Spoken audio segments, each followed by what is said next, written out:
maybe a second to get in here.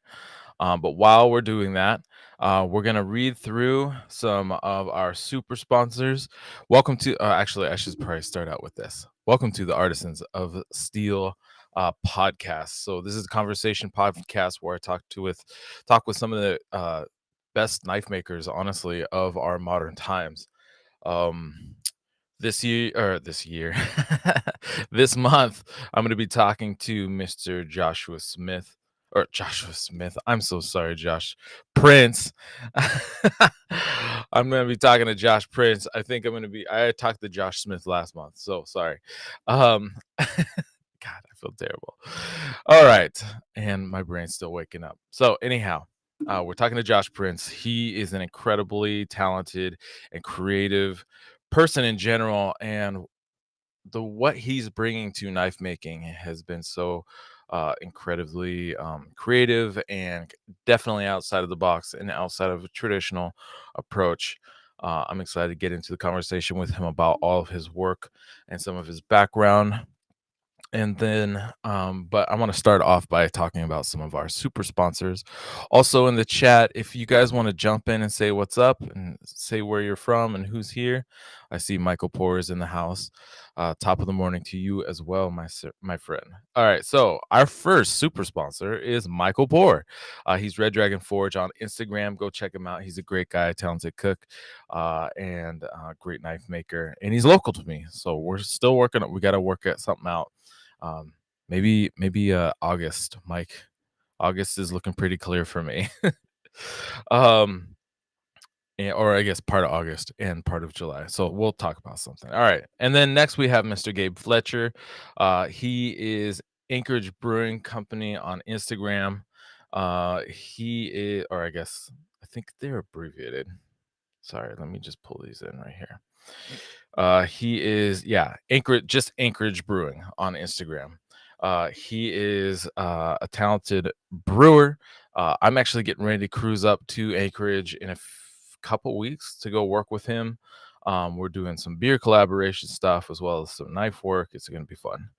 And then our next person is Mr. Josh Weston, Josh A. Weston on Instagram.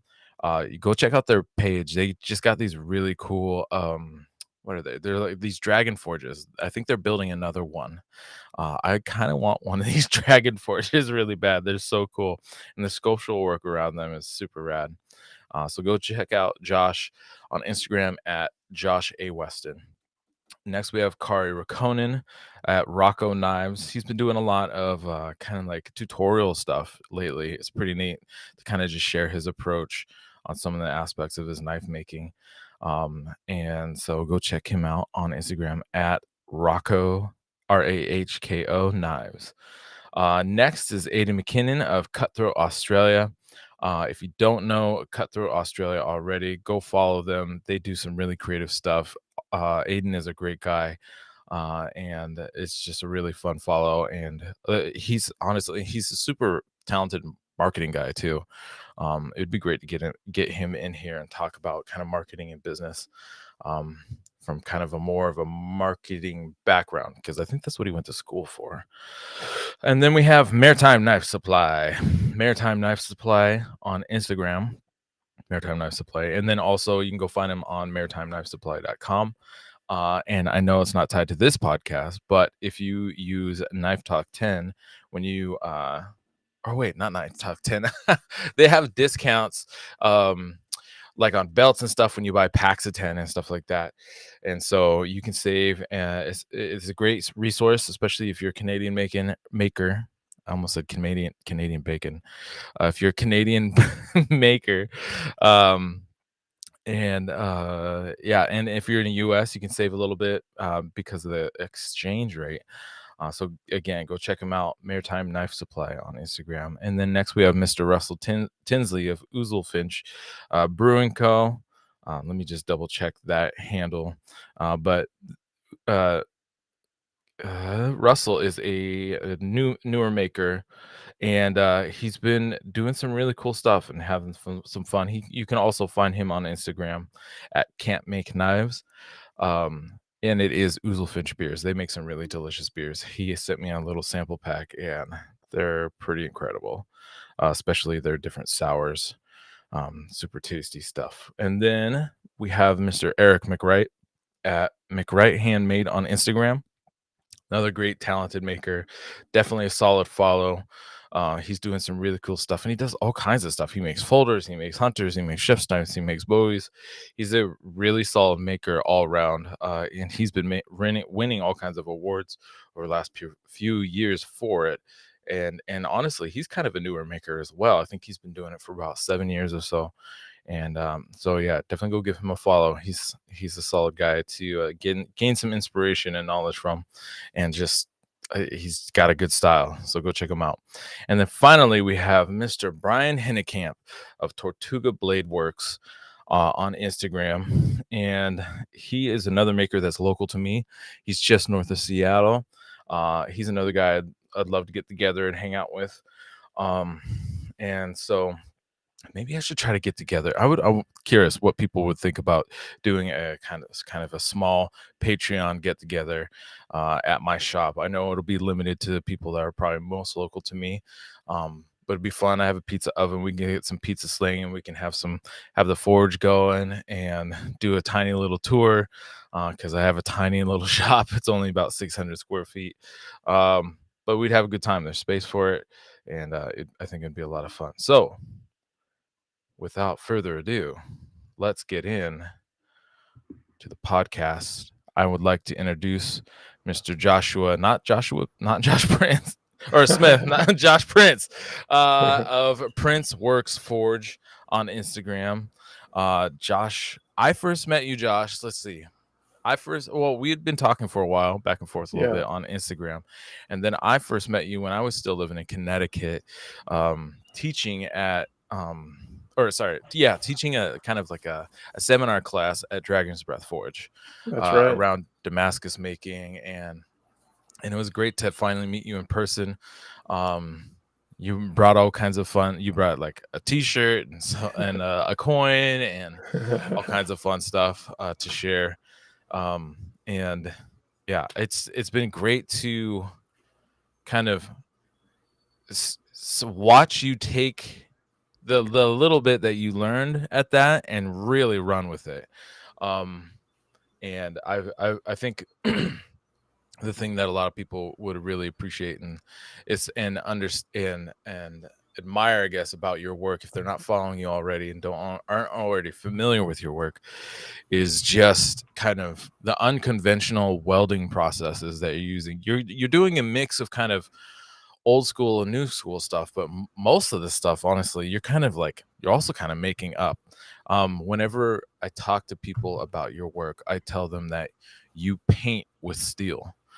Because when I look at your work, the flow of the lines and the flow of the patterns, it really does look like you're painting with the steel rather than more kind of regimented geometric shapes, or even regimented patterns, and not necessarily geometric shapes, but geometric or regimented patterns that you see very kind of inline and repeating down a blade. Yours it's like an overall, it's not just a repeated thing, it's an overall image and activity. It's very organic, like Mike Poor is saying right here. Super organic. But I love that it's a, I don't know how to describe it, but it's just like it's an overall piece. It's not just one pattern repeated several times. It's just one pattern altogether. And it's very cohesive, I guess. Right.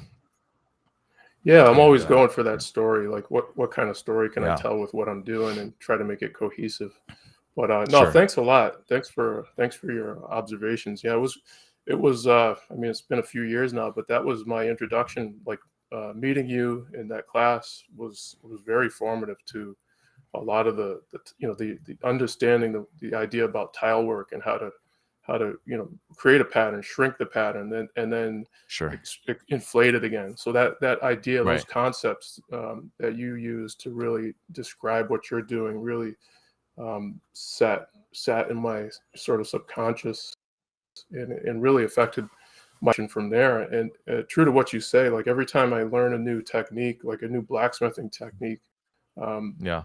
that I see somebody do, or whether it's on Instagram or YouTube or in person, I can take that back to my work, try to add that new technique into what I'm doing. Sure. And I just mentioned, because the confusion with the Joshuas, why are there so many Joshuas? There are a lot There's of so many Joshuas. Joshuas in Black. It's kind of, part of it is like, when I was a Joshua, nobody else was named Joshua, you know. Sure. But I guess you know, born in 1968 is like, yeah, the only Joshua around, and it was a tough. It was quite a burden to be a Joshua, yeah, because the name. But I'm happy to have company, but I can understand the Joshua confusion. Yeah. And well, and I'm constantly talking to Josh Smith too, and so right. Well, and you, and so, but I don't normally say your last names. So Yeah. when I start having to say last names, I start apparently not really thinking, just saying whatever's on the tip of I my tongue. totally get it. I totally get it. But yeah, so it's been quite a journey. I think I came up to see you. It had to have been 2019 or something like that. Maybe it was sooner than that, somewhere in that neighborhood. But at the time, I think It you might had have been put 18 together because maybe 18. Yeah, because we moved. I believe we moved. You in had done 19. 16 at that time. Yeah. Yeah, in that class, I did which was pretty wild to watch you put that together. Yeah, well, and I remember one of the things I really remember from that class is you guys, um, doing the math. So we started with like a mother bar, and then we kept portions of the pattern that size, but then we cut off select portions to then reduce them down to different shapes and sizes. And I was like, oh man, when I was in the middle of doing the class, I was like, I fucked up. They're gonna be all messed up. I think I screwed things up. And then we cut them all up. I cut them up, put them back together, and I was like, oh shit, it worked. That's right, sweet. It does work. I just gotta trust the math. And that's the struggle with doing that, because that was maybe the second time I'd done that. And Right. so In a I group was full of kinda students, no less, you know, which is and then to always do it like a risky move. You know, exactly. you're going to show off your trick. Right. Yeah, and then when I went to go put the pattern back together, it was kind of messy. And I think that was another thing that you guys were like, do you have to like clean those up a little bit more or make sure like they fit together tighter? And I was like, nope, it'll be fine. And I just did it, and I didn't even have squaring I dies. love that. Honestly, it would have been Yeah. it would have gone back together a lot nicer with a lot easier with squaring dies. But yeah, it worked great. Came back together solid, and Yeah. yeah, it was a fun exercise. But I think you've taken that, especially probably the cleanliness portion, or how well, like tightly everything fits back together, and you've really taken that and run with it to create all kinds of crazy activity. Even hot cutting with patterned material to then intentionally weld into place. I think I that think is you such have a that. Is cool that idea. image up on the screen right now, or is that just for I me? can For me, it's no, up. that's for oh, is it? Yeah, Okay. for me, it's It's on actually the right screen. in. Yeah, I'm kind of like looking at half your face and my shoulder. I got you. It's okay if it Hopefully, stays there.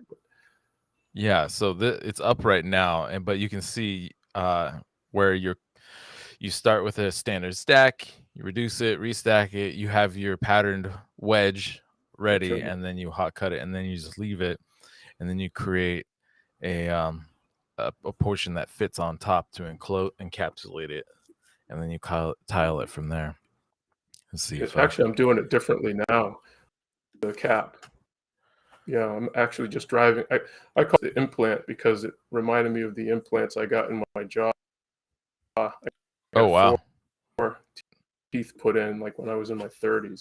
It's just like family genetics. So I always remember looking at the X-rays where they put these posts down into my bottom jaw, like it's Mhm. symmetrical too. I got two on this side, two on this side, and I remember looking at that when I first did this pattern. That's what it reminded me of the X-ray where they drove the Okay. post down into the jawbone. So I call this one implant The process. But yeah, implant. basically just same process you do to feather.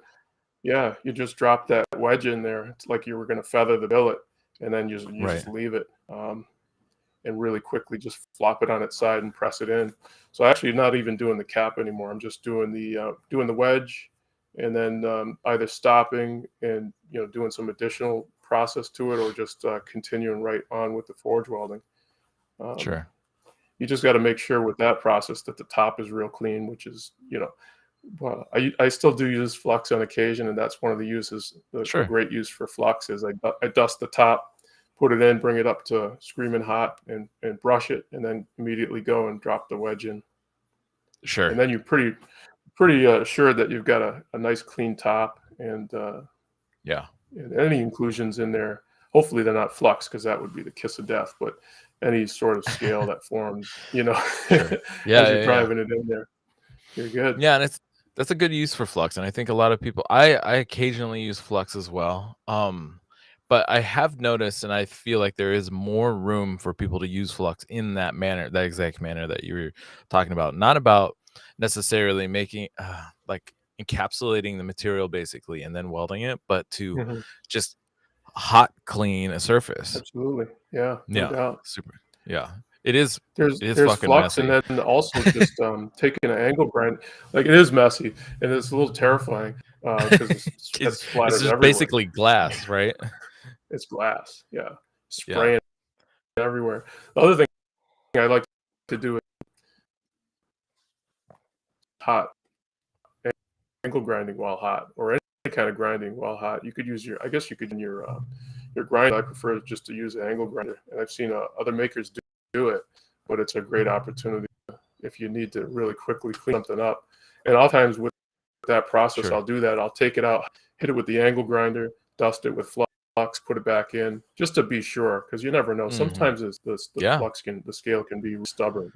So Yeah, yeah, and it's I been think a that's also a journey, good call, and a good I'm call, and a sorry. thing that I haven't seen very often is using, an angle grinder. Are you using it with a like a grinding cup, or using a wire wheel? But having that handy, while you're doing your hot work to help clean things up, I haven't seen that, but it makes a lot of sense.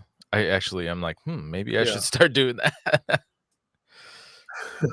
It saves you time, because you don't if you like, even sometimes if I identify a problem or cold shut forms, and errant Sure. hammer strike or something, hammer and anvil, sometimes something starts folding over weird. I'll just take it over, put it in the leg vise, and hit it with the angle grinder. It's one of those Mm. things. It's like in your mind, you want to do this. You want to be this like super blacksmith that does everything at the anvil, and it comes out, just so perfect. But at the same time, it's like, why suffer?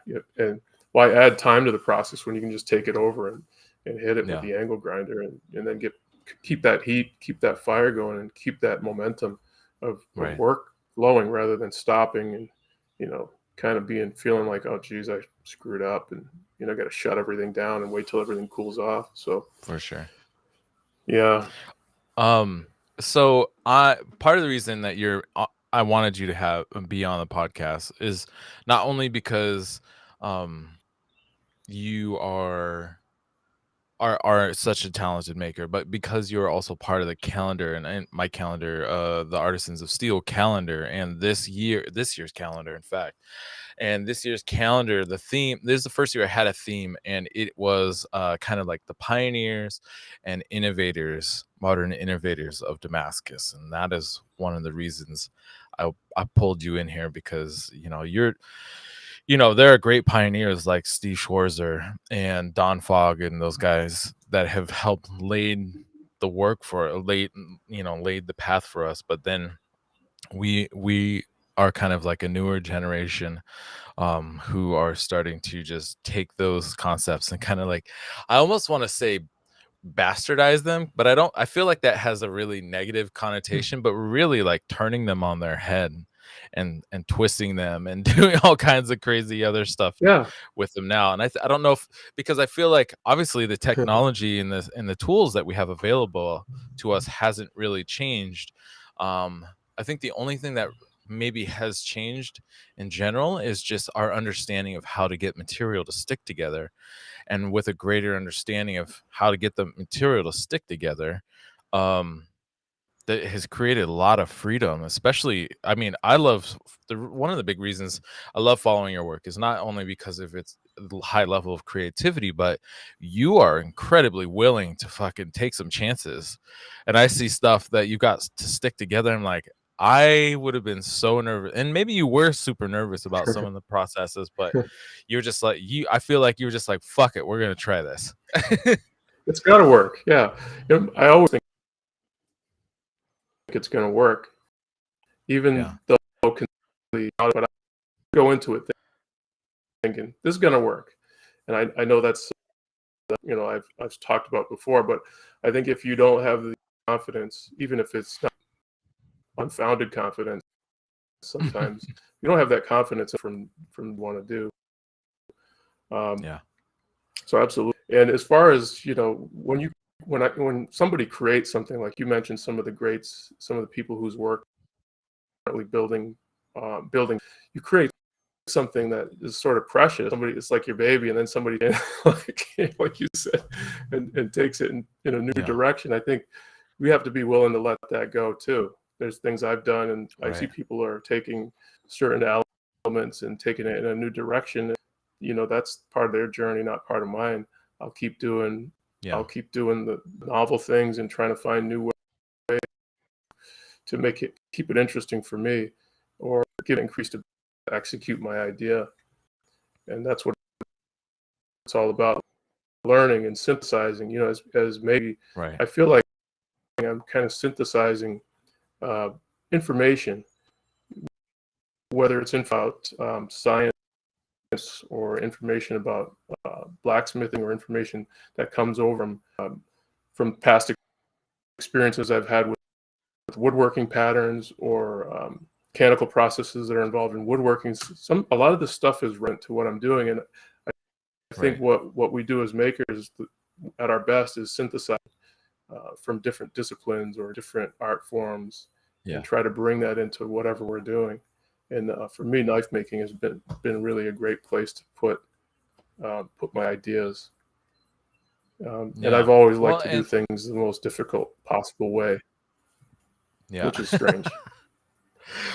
Well, and for me, I've always tried to push that boundary.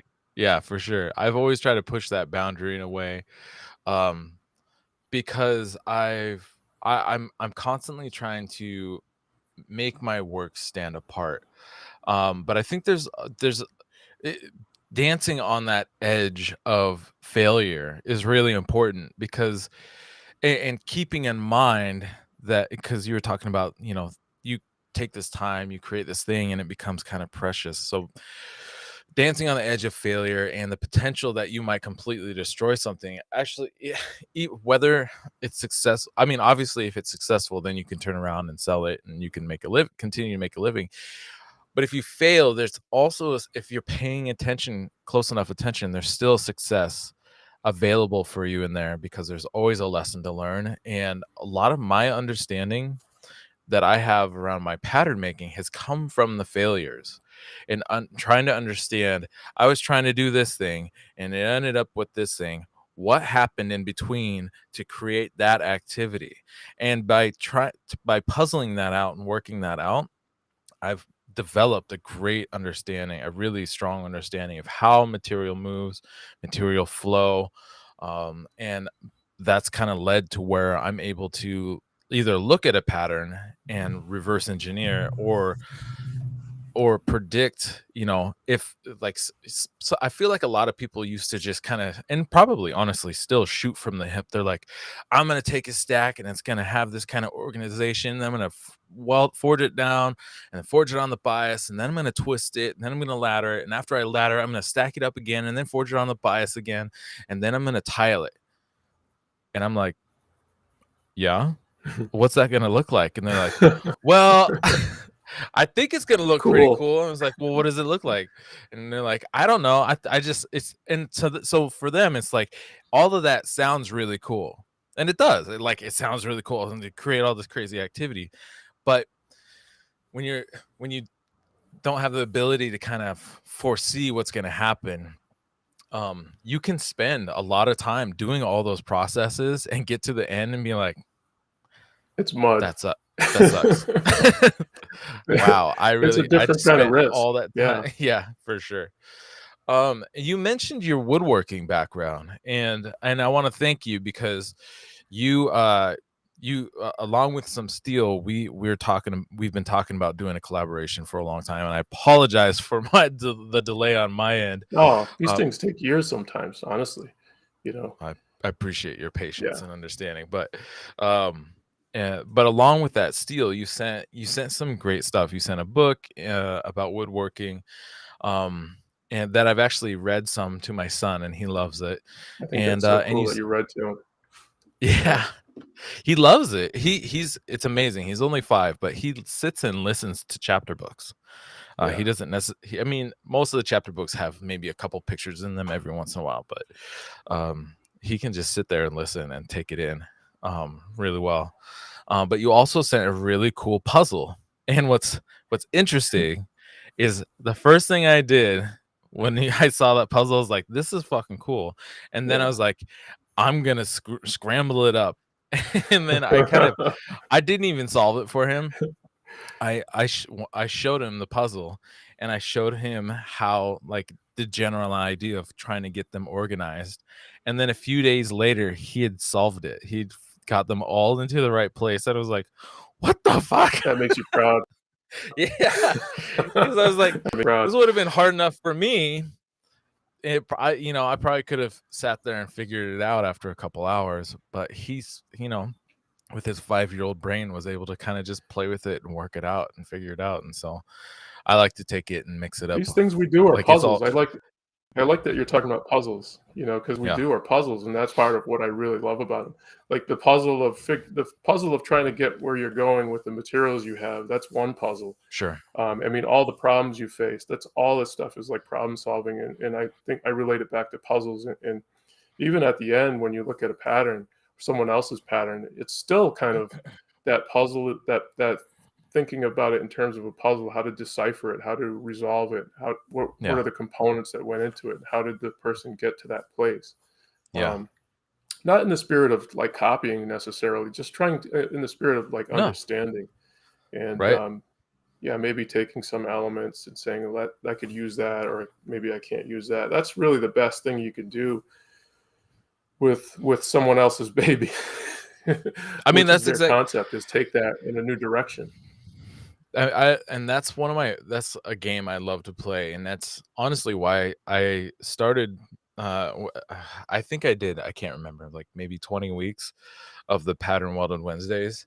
But part of that, I was getting a lot of negative pushback from makers. They're like, "Why are you showing all your these things? You're training your competition and stuff like all that kind of negative talk around it." And I'm like, honestly, I'm kind of doing it from a selfish standpoint because I want to see how other people are using this and then either not being successful with it or putting their own twist on it. Mhm. And from that, then puzzling it out and being like, "Oh, that's interesting. How did that happen?" Like I've already seen plenty of them, and then reverse engineering them in a way and being like, "Okay, that's a cool activity." And I'm constantly looking at stuff, patterns on through Instagram and stuff. Not all day, but definitely every day, Of checking those out what things you see, I was just absolutely. saying. It's like Yeah, seeing checking out what other something can people are be doing. done is Right. energy. Yeah. Yeah. Like, Um. like any sport or anything we do at a high level, you look at how somebody did something, like, how is that possible? Like a record, almost like, how did somebody do that? And once people realize it can be done, other people come in behind and they surpass, which is Like the fine. Like, 4-minute I mile, have it right? in my head, like, yeah, and everything I do, I have it in my head. I'm like, there's always somebody better. There's always, it's not even about that, you know. And I know this is not a new concept. It's certainly not my concept, but understanding that you're just doing, you know, you're just doing your own journey, your own path, Yeah. is important to me to keep reminding myself that, because there's so many amazing things, and there's, like I said, there's always somebody that you might perceive in your mind that's doing better or is just more amazing, and you're like, "Oh," it can be deflating, but that, Sure. you know, taking joy from things you do that are novel, that's important to me. So that probably explains the constant experimentation. For me, it's very satisfying to come up with a concept, like go in with confidence that it's going to work out, and hopefully it does. If it doesn't, Yeah. you know, you're crushed for a little bit. You probably are crushed to the point where you don't even want to do it anymore, and that wears off once your Sure. sweat dries off of your soaked shirt, you know, and you wash your Yeah. hands and wash your face, you know, Yeah. get something to eat, and then you're like, all right, let me get back out there, Let's you know, get the back next at it. day, or yeah, Yeah. you know the deal. What was I doing?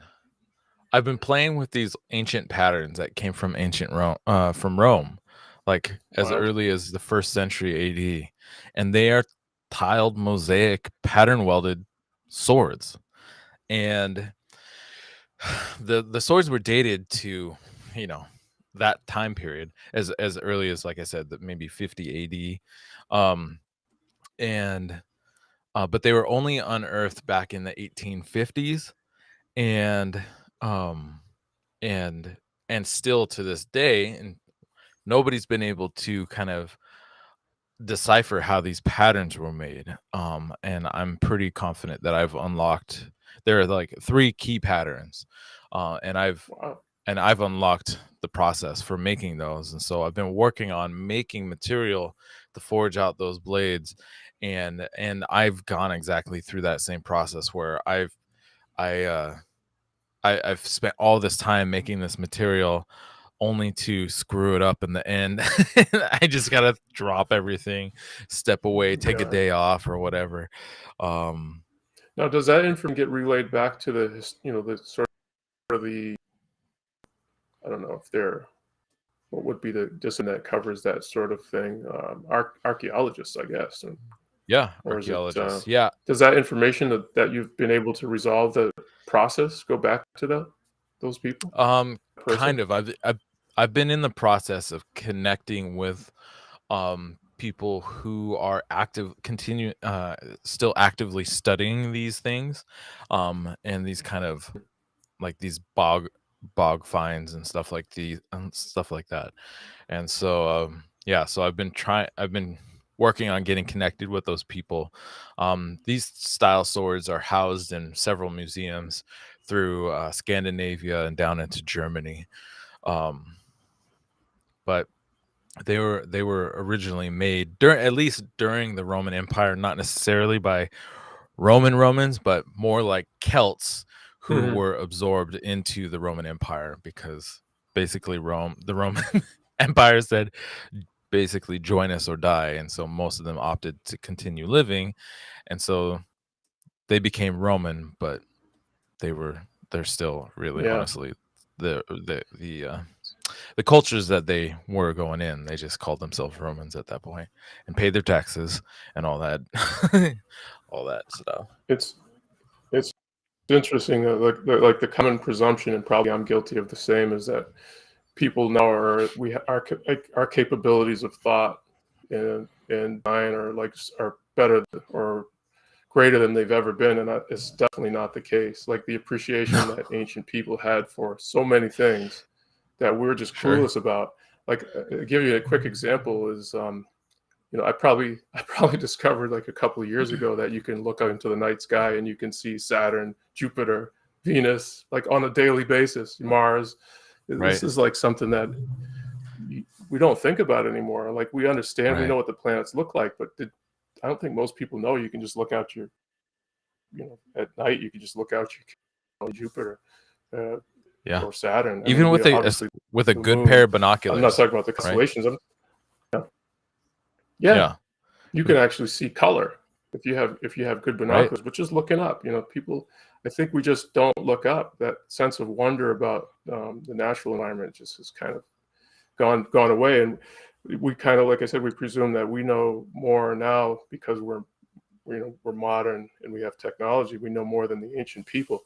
A great example, it kind of goes in line with what you're talking about, is if you or anybody that's watching or is going to watch this hasn't seen it, it's really interesting. It's this guy named Chris. I think his name is Chris, but his YouTube channel is ClickSpring, and Okay. he's basically, I don't know how to describe him, but he's making the Antikythera device, which was right. Was a sort of it's referred to as an ancient computer, but it was found, I think it was found maybe 30, 40 years ago. I'm not sure exactly when it was found, in a shipwreck off the Greek island of Antikythera. Right. And they, for a long time, they didn't know exactly until technology improved, X-ray technology, and Right. magnetic resonance imaging, and discovered that this thing was an ancient computer that was used to track the movement of the planets, the days of the year, the movement of the moon around the Earth, Right. the lunar cycle, eclipses, all programmable. Like, let's forward and see what, when we're going to have these different celestial events. 2,000 years ago, a machine, gears, timing. Yeah, I think they think it's well over 2,000 years old. Yeah, and what's crazy is it's also a Earth-centric design instead of a heliocentric, which is the sun in the center. And even though it's designed to be Earth-centric, like anyways, they take into account retrograde. Like, all of this crazy stuff is still taken into account to be able to predict. I've done such a terrible job describing it. I'm proving the point that I'm making is that I haven't got a clue. But as a modern person, I should probably have a better understanding of things than an ancient person. But obviously things we do understand that the ancients didn't understand, like the idea about a galaxy and multiple galaxies. Sure. Or internet. We understand things in a very different way. But, to go back and decipher these ancient things in regards to patterns, that's pretty. I mean, honestly, fantastic. Even, yeah. Well, and just to finish up the pattern stuff, what's crazy is that I don't think anybody's been making mosaic Damascus, like tile pattern welded swords, until really, like, in the last few years, the work that Jamie Lundell's been doing. Like, what Jamie Lundell has been doing, if nobody knows who he is, go follow him on Instagram, Jamie Lundell. He's been tile welding swords, and it is probably the closest process to what the ancient Romans were doing 2,000 years ago, and he's basically the first person to do that since then. I mean, I do a lot of looking around. Right.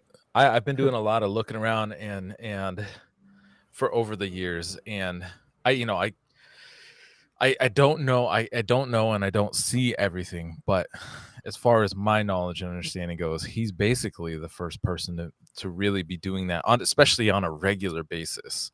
And the swords that he's welding up are insane, and there's like some of them have well over 200 pieces that he's welding up all at once. Yeah, he's not welding up small and stretching it out. He's making this massive tile billet and then stretching it out a little bit. But man, can you imagine that thing flopping around in the hammer or the press? Like, right, I'd be terrified. Yeah, he's what's it called? I think he calls it welding at size, basically. He's just, like you're saying, he's setting welds, he's getting them to risk. stick. I mean, his risk, but if we're doing that 1,000 years ago. Oh yeah. Well, and that's what I've been trying to figure out. I understand how we could do it in modern times very easily with our like you're saying, our modern technology, TIG welders and all kinds of hammers and tools available, especially like power hammers and presses available to us to create stuff like that. But to try to think about how the hell they would have done that all the way back then, even just to make iron wire was a massive process, and that probably would have been, we don't think much of like baling wire or welding wire these days, but to Yeah, make at all. baling wire or that kind of element, that kind of material back then would have been so labor intensive and such a massive pain in the ass. It's crazy to think about, you know? Yeah. Um, so you had a really great interview with Jeff Fader. So and if anybody wants to get a better understanding of kind of like more details about your background and some of your approach, they should definitely go check that out. Um, what I want to do with our conversation is to build off of that basically and not necessarily rehash too many things. I think there are some things that there's just avoidable to rehash. But something I did want to understand better, like you were saying earlier, you've done a lot of woodworking, and it sounded like that started in childhood, and I'm curious to know what your upbringing was like. I understand your father was a professor. I cannot recall what your mother did, but you have an older brother and a younger brother, so you have a house full of boys. Yep. Um, and your father is an immigrant. Your mother's from the West Coast.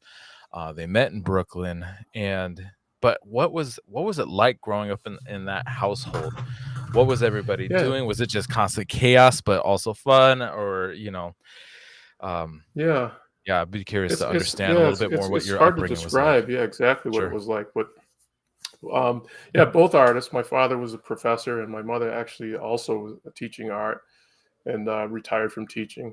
Both parents, spent a lifetime pretty much making art, teaching, which is common for artists. It's common for them to also become teachers because it's a way of supporting your art while teaching, sure, which I think we see a little bit of that in blacksmithing even. We've got knife makers that are they're doing their work, but they're also teaching to supplement. So similarly, right, and we three, like kids of the '70s, we were left to our own devices a lot of the time. We were sure. just on our own, at home alone, and Get out of the house, go run around. yeah, Don't get hit three by a car. boys like waging war. Like wait, I was a middle kid, so I'm the neutral one, and it's All right, affected my personality because I'm you're always the Switzerland. peacemaker. Yeah, I'm totally the peacemaker. I'm like, I'm also devil's advocate, which I like to argue both sides, and that probably comes from being the middle child of two Sure, brothers that were at war with each other, and that oftentimes I'd have alliance with my younger brother and my older brother, but my older brother actually is really impressive. Anderson, he's a really impressive artist, but he's not really he didn't really take it and bring it into his sort of daily life in the way that I have. But his skill, his level, his ability to draw, to sculpt, all that, it surpasses me okay, tenfold. Like, and that's kind of like I've always picked the ways that I could express myself in a unique way because I'm sure, not the best. I don't have the best drawing hand. I don't have the best ability to represent things in a realistic way as far as drawing and sculpting. I've always favored the more challenging things that I could express myself in a unique way. Well, woodworking is not really a good example, but I've done a lot of stone carving, which is you just take a you have limitations that you have to work within. You can't really sure, get, and that favors my style of executing work. Even knife making a little bit. I don't have to work within. I mean, there's a profile, but I don't have to stay within that, and I think that kind of right, reflects my idea about. Um, it lets me be a little bit more free. That's where I found my comfort zone in, sure, as you described, outside of the box. But yeah, just growing up in that household and with my brothers and all of us sort of having this access to any material at any time, and hmm, it just is. It's definitely in the family culture, and um, even though I've kind of been resistant to it, I've always made art no matter where I've been or what the circumstances were or whether or not I even had tools. I'd find a way to do something creative. sure, Um, so that's been a consistent theme. And now, I'm further along in my professional career, picked up picked up knife making and blacksmithing, and I've completely abandoned woodworking. I mean, I have the tools. I use them for some handle work, but that's about it. I'm just not interested in anymore. sure, Um, I've completely moved to something else and really embraced this idea that I can can create, and maybe in the future, create more. Particularly if I get to where I can retire.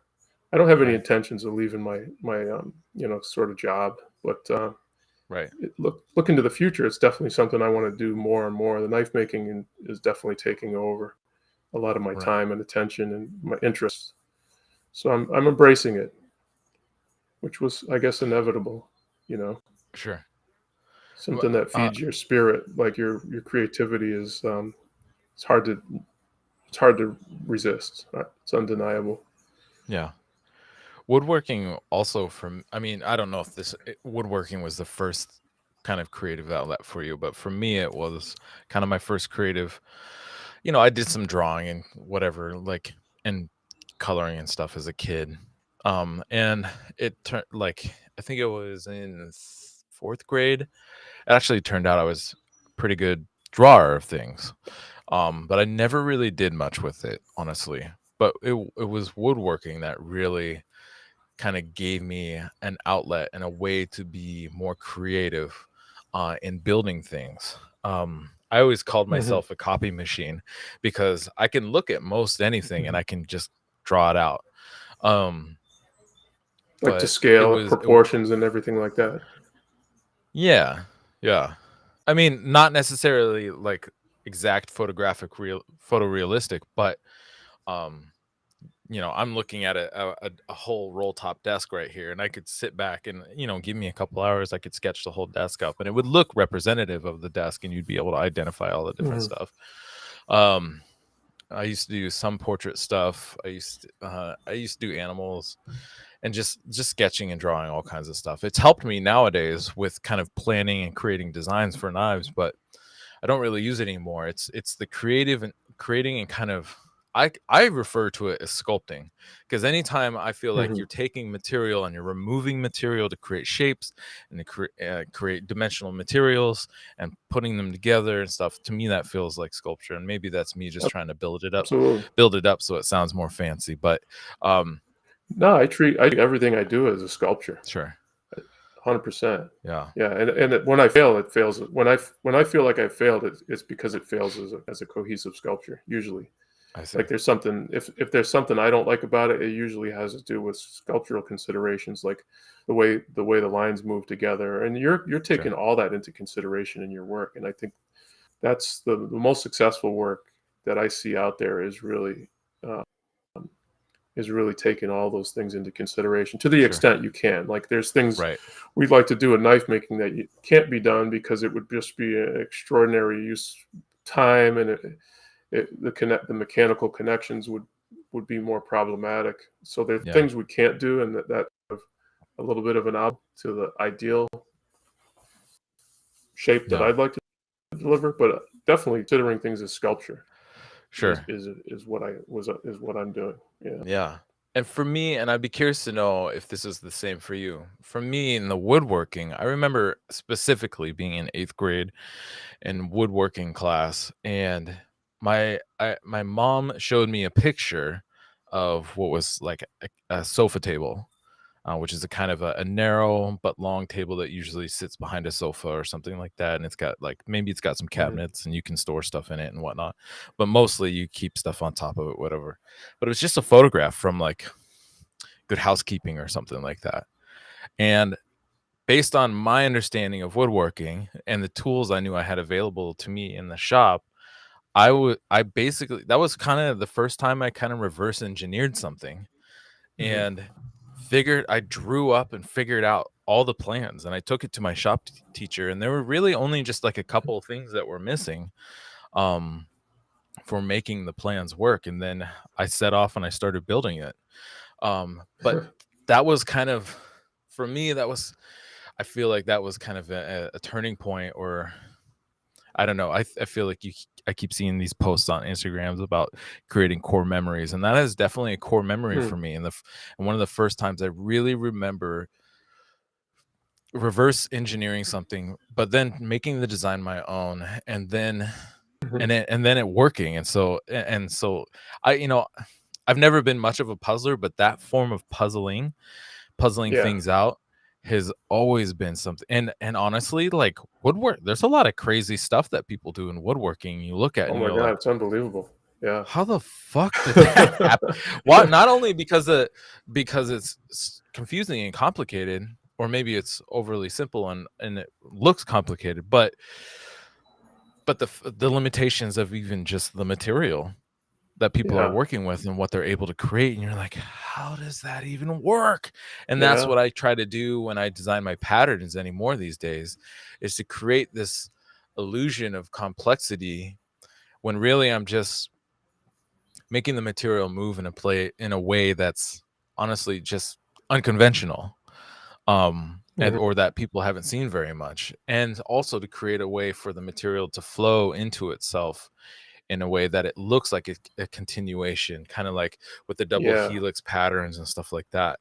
um absolutely. Like a and seamless movement of the lines. Yeah. right, And the way yeah, they complement in your work, especially in the way the pattern complements the shape of the knife. I mean, that too.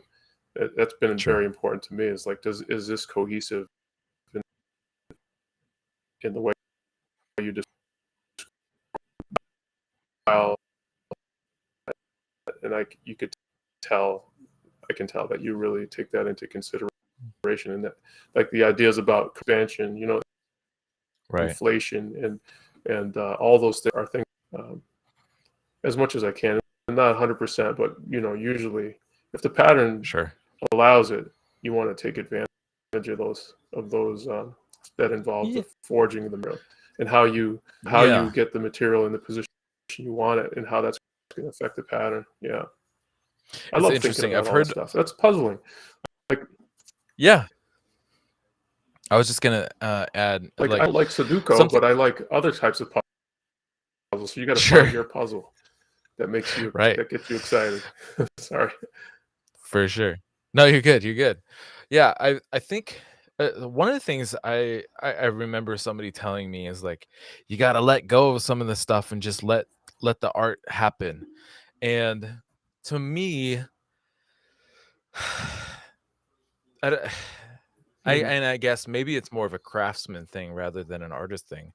But for me, I'm trying to gather as many skills and techniques as I can, so that when I do something that looks simple, like if I do a brute forge, it's because I've intentionally chosen to do that rather than it being the limitation of my skills. That's as far as I can do it. Yeah.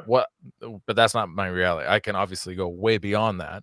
And but there is a simple elegance and beauty that I love about brute forge knives. And so um I think it's, I don't know why I was bringing this up, but I know I think it's exactly what really you're important to saying. be able to have those skills, to be Yeah, able there has to be to skill have kind behind of the like, work. right. And I think that was it. I think a lot of people, I feel like people feel like if you're in too much control, then it's not art anymore. It's not creative. Mhm. You're controlling everything, but I think to have mastery over a craft, you have to be able to make kind of informed and educated calls, and to, like I said, to be able to dial things back and do that intentionally rather than that being the limitation of your skill, I think is Mm. really, I Right. don't know, I think is important in the Yeah, I mean, you can't creativity and fully creation. realize the artistic side within knife making, because you're constrained by certain things.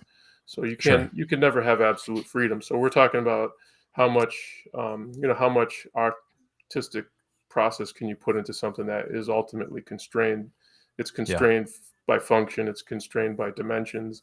So I mean, we're a little bit limited there, but in the full if you were to fully realize a vision, it might not be a tool anymore. It would change Sure. the nature of what you're doing. But I like what you're saying, because it's true. Like I used to look at certain artists and say, I got a little bit of this from my father, who was very against sort of abstract. he was more on the realistic side, so he would foo-foo Okay. on any sort of abstraction. So I inherited that bias with him. Interesting. He's like, that's bullshit. They're Oh just yeah, he slapping was, shit on there. especially where he was teaching, because they were going through a transformation where it was going from more traditional painting and landscapes, and then in sculpture it was more realistic sculpture, a little bit of expression in there, but for the most part you were doing a torso, or you were doing an animal sculpture. It was all of this sort of realism, and the movement at the school at the time, this is RISD, in the 70s and 80s, was more of this total movement toward abstraction. So some of the stuff was just, it would be like a pile of dirt and some old crushed up soda cans in the corner of a room, and some like rubble. And he really would, and I would go to a lot of these shows. That was part of growing up in this family, is going to all these art shows and listening to him scoff about the art. Sure. So where was I going with that? So yeah, so I inherited that bias, but I've gotten over it. And thinking about, Picasso,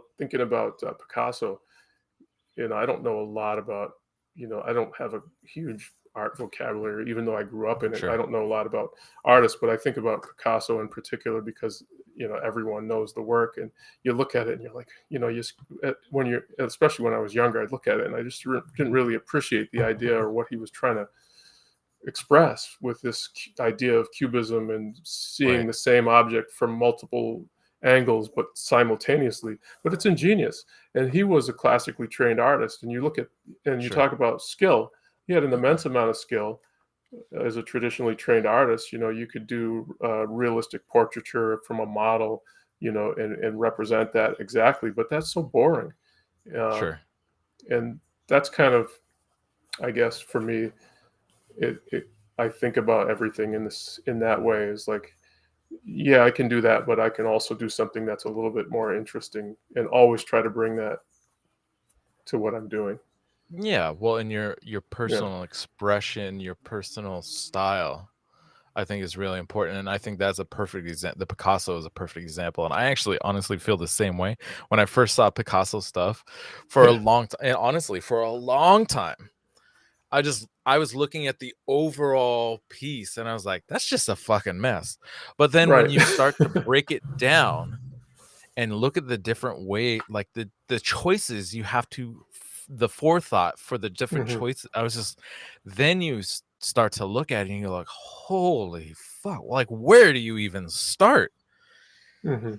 It's a very, very kind of like organized chaos, and I think that Yeah. is really, really impressive about his work for sure.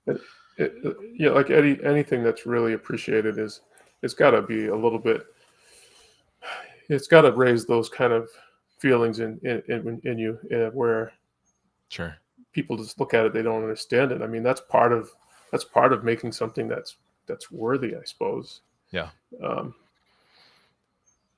I guess if I guess I don't know how much of it is a function of like understanding and having an education in art, or how much of it's real. Like Sure. it's hard to say, right? Right, right, Because right. yeah, we don't want to get into this whole art conversation. No, no, no. It's I think it's good. I think it's good, and I've kind of it's good kind of I feel like it's good to have these conversations because it also like I know I feel like what I do is art, but I don't have the words to articulate it or like um the ability to articulate it. So when I have these conversations, Yeah. it helps me understand why I feel that way. And Right. something I can't remember, or you were talking about the limitations of you're working within limitations, and then I had Yeah. this image that of a knife, and like just my knife or your knife or whatever, and I realize the boundaries of that knife is the palette. Like when you're working on a canvas, you only Hmm. have, the shape of the canvas, but then you do your work, your embellishment, your creativity, your expression, the way you sculpt and shape a handle or the patterns you put in place. All of that is within the boundaries of that palette Hmm. or with of that canvas. I feel like, and I also still, my definition in a way is like it's a craft up to the point that you've built a knife. Right. Great. You've made a tool, But then you start taking it beyond that by embellishing it through different inlays or patterns and stuff like that. It's not just a tool anymore. It's kind of like like those old crosscut saw blades that people paint kind of shitty landscapes on and stuff in a way. It's a tool, but then somebody painted something on it, you know. Well, But yeah, I mean, art belonged to everyone, right? Before artists, art belonged to everyone, and everyone expressed themselves through art. That's why, we ignore the value of art in schools. It's like this is the fundamental thing that is connected to people's spirituality that sure. a lot of people, many people, are deprived of. But Mm, traditionally, art was the business of everyone. Everyone who had a house to decorate would decorate it, to their taste. They would paint it, make choices, and it's important. It's one of the most basic things we do as human beings, and yeah. the things that are left, are left from history are all related to art. Yeah. So I don't think there's anything controversial about saying that people are doing art within knife making, um, and some people may consider themselves in along different parts of that spectrum, to where it's very little or it's their entire intent. You know, Right. I'm somewhere in there, probably toward, as far as I can, toward the idea of expressing something, but obviously also it has to meet some certain requirements, Yeah. ultimately, for me to keep this whole thing going, because that's Yeah. important. Like, how do you keep what you're doing going? If it's just a hobby, you're going to be somewhat limited economically, but in this case, for me, Sure. it's converted into something that I actually depend on. Hmm. So I have to always have those things into consideration, and I also want it to be appreciated more than just for what it looks like, but also for how it functions. And that's Right. that's important to me. It's not important to me as an artist. It's important to me in a different way. And Yeah, that's we interesting. balance all these things. Sure. Yeah, and I feel like it's unusual for something that can be seen as an art piece to also have a function, and Yeah, for the creator t- to want it to be appreciated from both perspectives. it's I, very I've unique. Yeah, yeah, I've had I've puts you had so many. spot too, because you're like Yeah, for having sure. to justify things all the time. you know. Yeah, trust me. At knife shows, it was a constant conversation. A lot of people would see the knife and then like, it's so pretty. I would be afraid to use it, and I'd be like, Mhm. it performs better than it looks. If that means anything, if you like the way it looks, then the way it would cut, even just slicing tomatoes, would be like a whole nother world for you. So Yeah, use the thing, and if use there's it. any issues with it, then I can trust me. I know a guy, and we can clean it back up. Yeah, that's right. Use it, age it, take on its own unique character. Yeah. Like, some of the things I love the most are objects in the house that are just so old and have history to them, and I love that about them. Yeah. You know. I have So some yeah, photos here I'd like to show that kind of exemplify. Are these showing up for you on your end? The the blade with the copper, I think it's the planets and stuff. The copper etched. Can you see that? you'll catch up. Okay. Yes. So this one I meant to represent a binary. Binary is what I called it, and was to represent two stars. Maybe a Sure. black hole and a star that's sort of, get exactly the literal idea that I was trying to express. But I'd say most people that see this, they see something in line with what I imagined I was trying to express. Yeah, and I think it was this the one on Jeff's podcast you were talking about the idea of the mass of a thing, like a star, bending the plane of Yes. time and Yeah. space. Yeah. Yeah, so I And feel like that this was definitely right illustrates after, that. I think I had done some punch to drift some holes or something, and I was like, oh, the way it displaces the material. I was like, that would be interesting to do Sure. something with linear, and then go in and displace the pattern by drifting it. And I was familiar with the Right. plug weld, the idea of a plug weld, which I understood how to do that. I hadn't really appreciated how that would work in a knife. And for me, it only Right. works if I can create the disruption. Otherwise, Right. I wouldn't do it. Yeah. At Yeah, least for no, I think the that idea that I have in mind. Yeah. yeah, and it's examples like this is why I say I feel like you paint with steels because taking that movement into consideration because you don't get that movement by drilling a hole. You Exactly. have to drift it to get that movement in those lines in that activity, and then filling it with the plug weld that complements that and kind of it's so cool. I love that activity and that movement in that piece. Yeah. And I'm definitely paint coloring outside the lines. Even the profile is affected by the process, which Right? I've done it where I've addressed the spine and it back, and it goes back. It impacts into the pattern. And I've even been able to preserve the rounds, the integrity of the rounds, and still have a straight spine. So I've got a few. I did some where I Interesting. I Yeah. let the material affect the profile, and I did some others where I didn't. And my preference is where it disrupts the profile because it's just Sure. consistent. It goes back to what we're talking about. It's consistent. The movement inside the pattern visually is consistent with the form, and to Right. me that's like, why not? That's like more better. you Yeah, know? no, and absolutely, and honestly, like, the spine is less important than the cut obviously, if you want it to perform as a tool, you would need a proper cutting edge, but along the Yeah, spine, you have a bit of freedom there to create yeah. whatever activity you want kinda going on there, and I love that There- you I like, incorporated that movement. you Sorry, know. say again?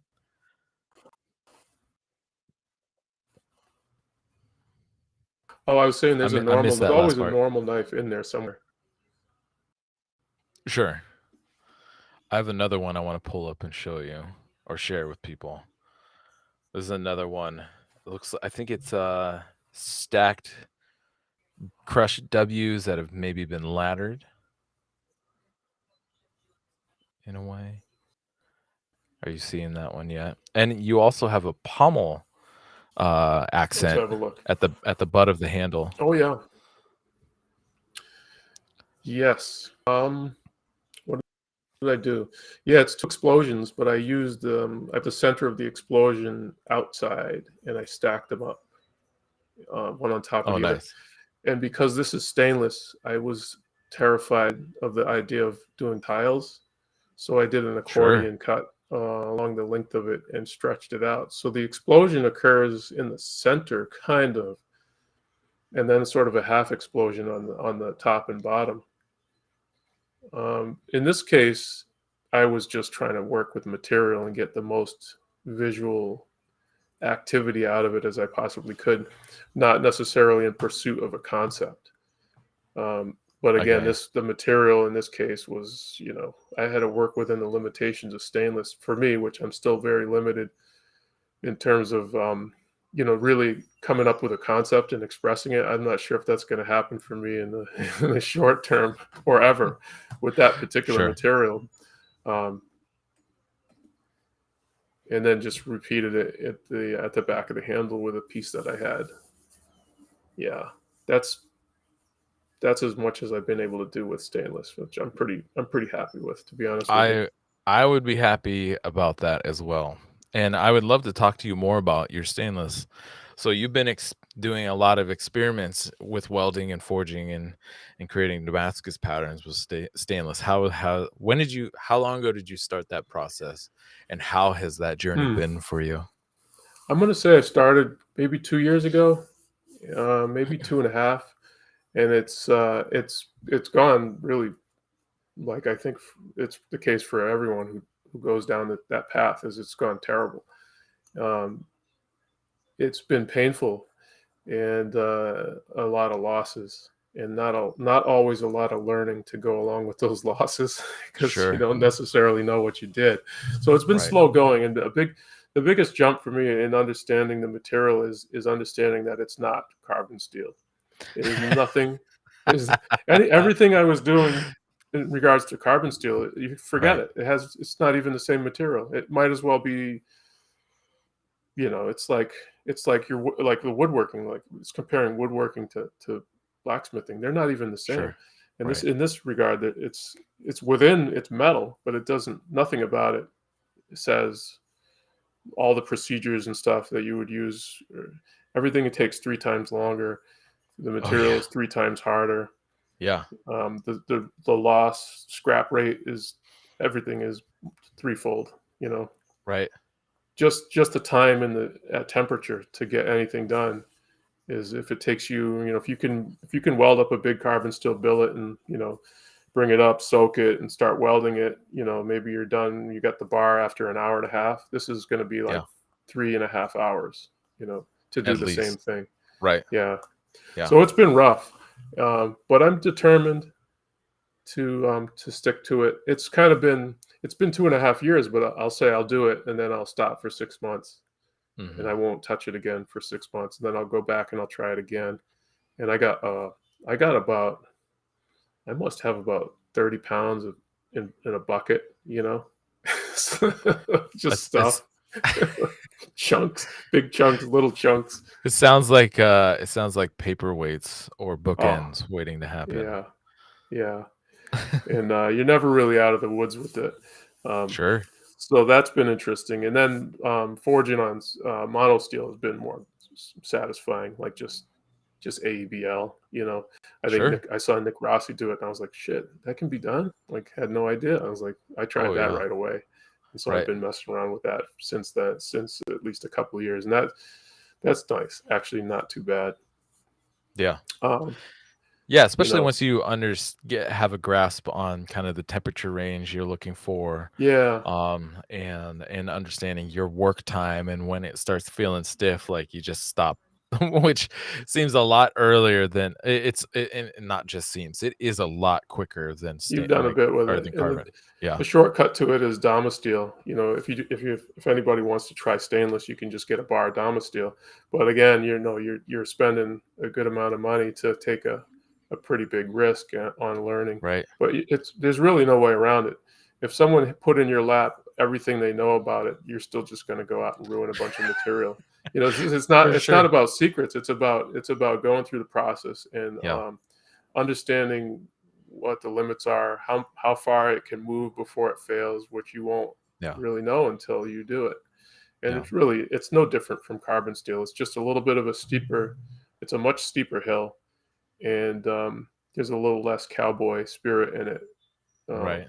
which is like just trying to like wing it which is my way of doing everything. But I have to be I have to rein that in. With Yeah. this material, that doesn't really work like that. Let me just turn it up. Let me just turn up the temperature a little because it's not moving nice. Oh, Let me yeah, just make no. it where I'll just work it hotter, or let me try this. So it's kind of like been more methodical. Um, you just got to shift gears. That's the way Yeah. I feel about it.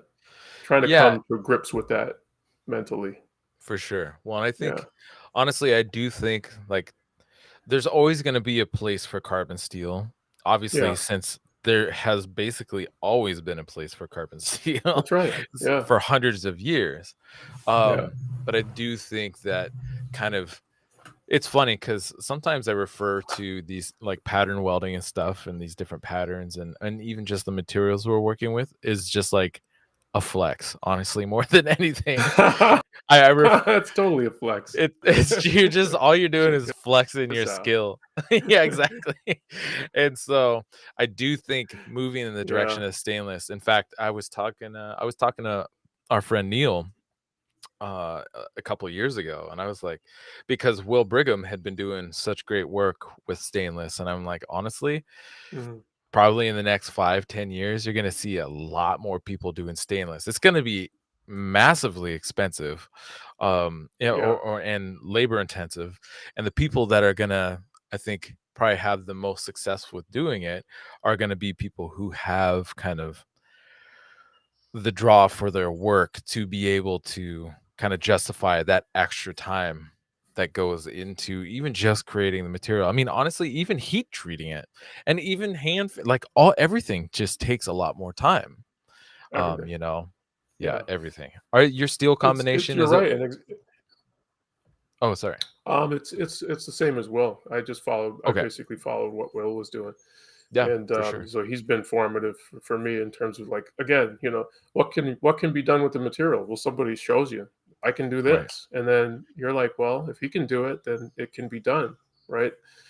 Not knowing exactly how he's doing it, so I had to kind of go through that process. And Right. you just, like, you got to do research, and Yeah. people are not necessarily going to tell you. Yeah. Which is Forthcoming. Yeah. fine, you know. I'm kind of like, that's my, like, my MO is, I don't want to ask anybody how they did it Sure. necessarily. I kind of want to figure it out on my own. I don't know if that's a prideful thing, No, and honestly, probably a little I bit. Will did the same thing, and he went through tons of material Yeah. and like thousands of dollars, which my friend Ian Rogers of Haber Knives, he likes Yeah. to, who's also doing stainless now. Yeah. He likes to refer to it as bladesmith tuition, and that's just it's like, I think often that's referred to as well as the school of the hard knocks, where it's just like you got to smash your head against the wall to start working some shit out, right? You will, Um, like I said, you will regardless. Even if you have all the information, it doesn't mean you're going to be able to do it.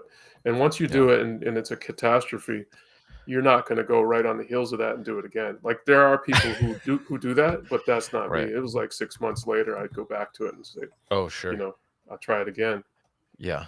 Yeah, I believe And it. then when you try to move it, if you get it to work, then now you want to do some W's, or you want to do some kind of stuff like that. Now it's you're starting over again. You're gonna Right. just, it's gonna be, how do I do this? And that's for you to figure out, because Right. there's nobody can tell you how to work material between the dies, because it's Yeah. all feel. It's Yeah. all feel, and it's all failure, and learning that. Um, but if anybody wants to know, just call Pierre at Damascus. He'll tell you exactly how to do I'm sure he will. it. Spend several $1 million in tools and personnel and research and technology, and then you can do it too. It's no problem. Yeah. Well, and I think what Piece of is cake. I guess what is valiant, I guess I would say, about your approach is that you've now created a backlog or a record of attempts, and you have the buckets of material and you have the blades to show it. I mean, you're succeeding now, but if you are still struggling, and maybe there's a process that you want to do, that you want some advisement, like it acts kind of as a pass, like Mhm. you've earned your card in a way to say, I've busted my ass. I've done the work. I've lost thousands of dollars in materials to figure this out. Mhm. And so once you're in that club and you've earned that card, a lot more people are willing to talk to you and share than probably you even realize. And I honestly, I forget um, that that once you've proven that, or kind of like you've put forth your own effort. And I think that's Mhm. the thing that a lot of people, a lot of established makers or accomplished makers struggle with, is people will approach them and say, how'd you do that? And it's like, Mhm. I get messages like, can you explain to me how you blah blah blah blah blah? And I look at somebody's Instagram, that person's Instagram. I don't even like answer it right away. I look at their Instagram and I'm looking at what they're doing, and I'm like, Mhm. that determines whether or not like, if I can see that they're making efforts, that I can see that they're doing work, um, to Mhm. make attempts and to accomplish this on their own, and they're just struggling with it, then I'm more apt to give advice versus somebody who's barely even gotten into knife making and they want me to Yeah. explain like some super complicated thing, because realistically I could go through all the steps and break that all down, but that doesnknow mean anything to you, because you're just, Yeah. and it's not that you won't get there, it's just like that's not It, where you're at right now. you know right. Like an economy of, for you, for me, for you, it's like an economy of effort. because you could just Sure. I like that. 10, 20 times a day. Not that I'm Right. getting that many requests, but you probably are. So it's an account to some extent. It's like, and also range that happens in this craft, which if it happens everywhere, but sometimes you just see something and you say, well, how do you do that? But that doesn't happen. Like, see somebody did a painting, you say, well, how did you do that? Like, what brush Right. did you use, or what did you use? Like, what technique? How did you, I don't know if that happens within other communities, but here it's because it's Sure. making, it's like, well, there must be a ABC. There must be like a steps to it, but that's not really the case. I mean, especially with what I do. I mean, I can't even explain a lot of the things I do because I'm not Right. really intellectualizing in the way that I could even articulate. I mean, it is a Right. little bit of voodoo, like, and there's a little bit of feel to, right? I mean, Yeah. you're holding No, on to the end of this absolutely. thing. You're not touching it directly, but you know what's going on through the handle. You can tell what's happening to the material. There's sensory stuff that it's just, it just can't be conveyed. Yeah, aspects can be incredibly nuanced, and that is exactly it's hard to articulate and then share that or to go into that level of depth Oh, it's just like, yeah, there's so to much be to able to be said. explain that. Yeah, for And then you're sure. like, "Oh, yeah," and then the other thing that if you don't do that, oh, yeah, that if you don't do that, it's gonna be a shit show, and it's like Right. the smallest thing. Yeah, Any more so th just yeah, a perfect example is, like, my coffee process. I've done a lot to dumb it down and make it as straightforward as possible, but still, to explain the steps, there's, like, 20 or 30 p steps that I go through, yeah. and and and then and also a bunch most steps have, "And if this happens, then you gotta go back," like, Right. and It's like computer so program the way computer programs are written, right? Make you go sure. backwards. If this, then go if then Right, else. logic. Yeah. Yeah, No, yeah, yeah. it's great. I mean, yeah. Okay. Yeah, I mean, in the future, I don't know where stainless will place, as far as pattern material, because I don't know. There's, like you said, there's always a place carbon steel. There's so much more expression to be had with carbon steel. So it always brings me back. And then the fact that ultimately, for me, anyways, if I execute something really high level in stainless, it's like based on the three times principle that I've kind of said, call it three times Yeah, three times the effort, three times the material, three times the costs, three times the yeah. kiln time, the forge time, all that is not three times the price when you sell it. No. It's not. So No. that's Yeah. ultimately what would need to happen, and I'm not the one for that, you Right. know, Well, at this and time. that's and honestly, like, while it seems like I don't know, I feel like Damascus steel sometimes has, like, people look at it negatively because you're buying commercially made steel. But the Mm, reality is, like, you're getting a deal because you're not paying for yeah, all the mistakes that lead up big to the time. ability to create that. You're not paying for, even just the fuel costs for being able to make patterns like that. Sure, it's a couple $100 for a billet of material, but ideally, you're not just buying that and then turning around and selling the knife for like $300, right? Like, hopefully, if you're using the Damascus steel, you're in a position to be able to at least double or triple the cost of that material, just the cost of that material Yeah, before you sell it, right? So, yeah. yeah, it's anybody pursuing stainless, um I don't know if I don't there's probably some glory somewhere in it, but honestly, a lot of it is like self-flagellation. You're just beating yourself up to get this done. Yeah, you gotta be a real glutton for punishment, yeah, to go Right. there. Uh, Yeah. What kind of yeah, equipment are you it's working on really in your just sort shop? of. Oh, so, I got the Uncle Al's press, Okay. which Is that 25 ton? actually love it. It's 24 Yeah, ton, 24. 24 is how Uncle Al sells it, and Uncle Al is a real person too. Yeah. Um, I think I called Uncle Al to praise him on how much I love the machine. He was like, "Yeah, that's great." He I've did. worked on them a couple times. One at my buddy Ian Rogers' shop. He had it, and then Yeah. also on Fortune Fire, and honestly, it worked. Worked Yeah. fine for me. Yeah. So, So yeah. I got that, and then I got a 16 kilogram. I think it's like 32 pounds. Okay. Pneumatic, self-contained pneumatic. It's like an Anyang, but I don't think it's an Anyang, but it's a clone I that got you. that I got from.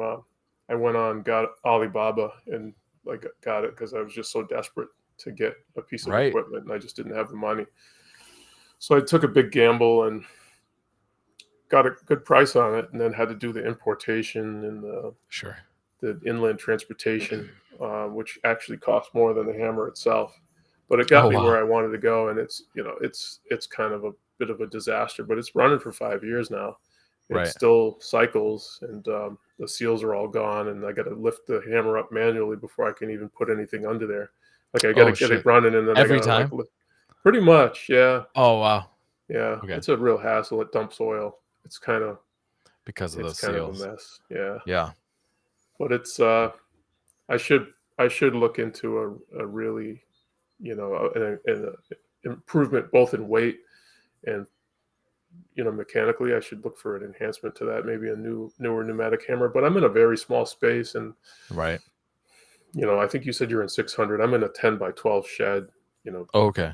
and then I have my grinder in the basement, and some of the woodworking stuff is in my basement. So I like Right. have that area.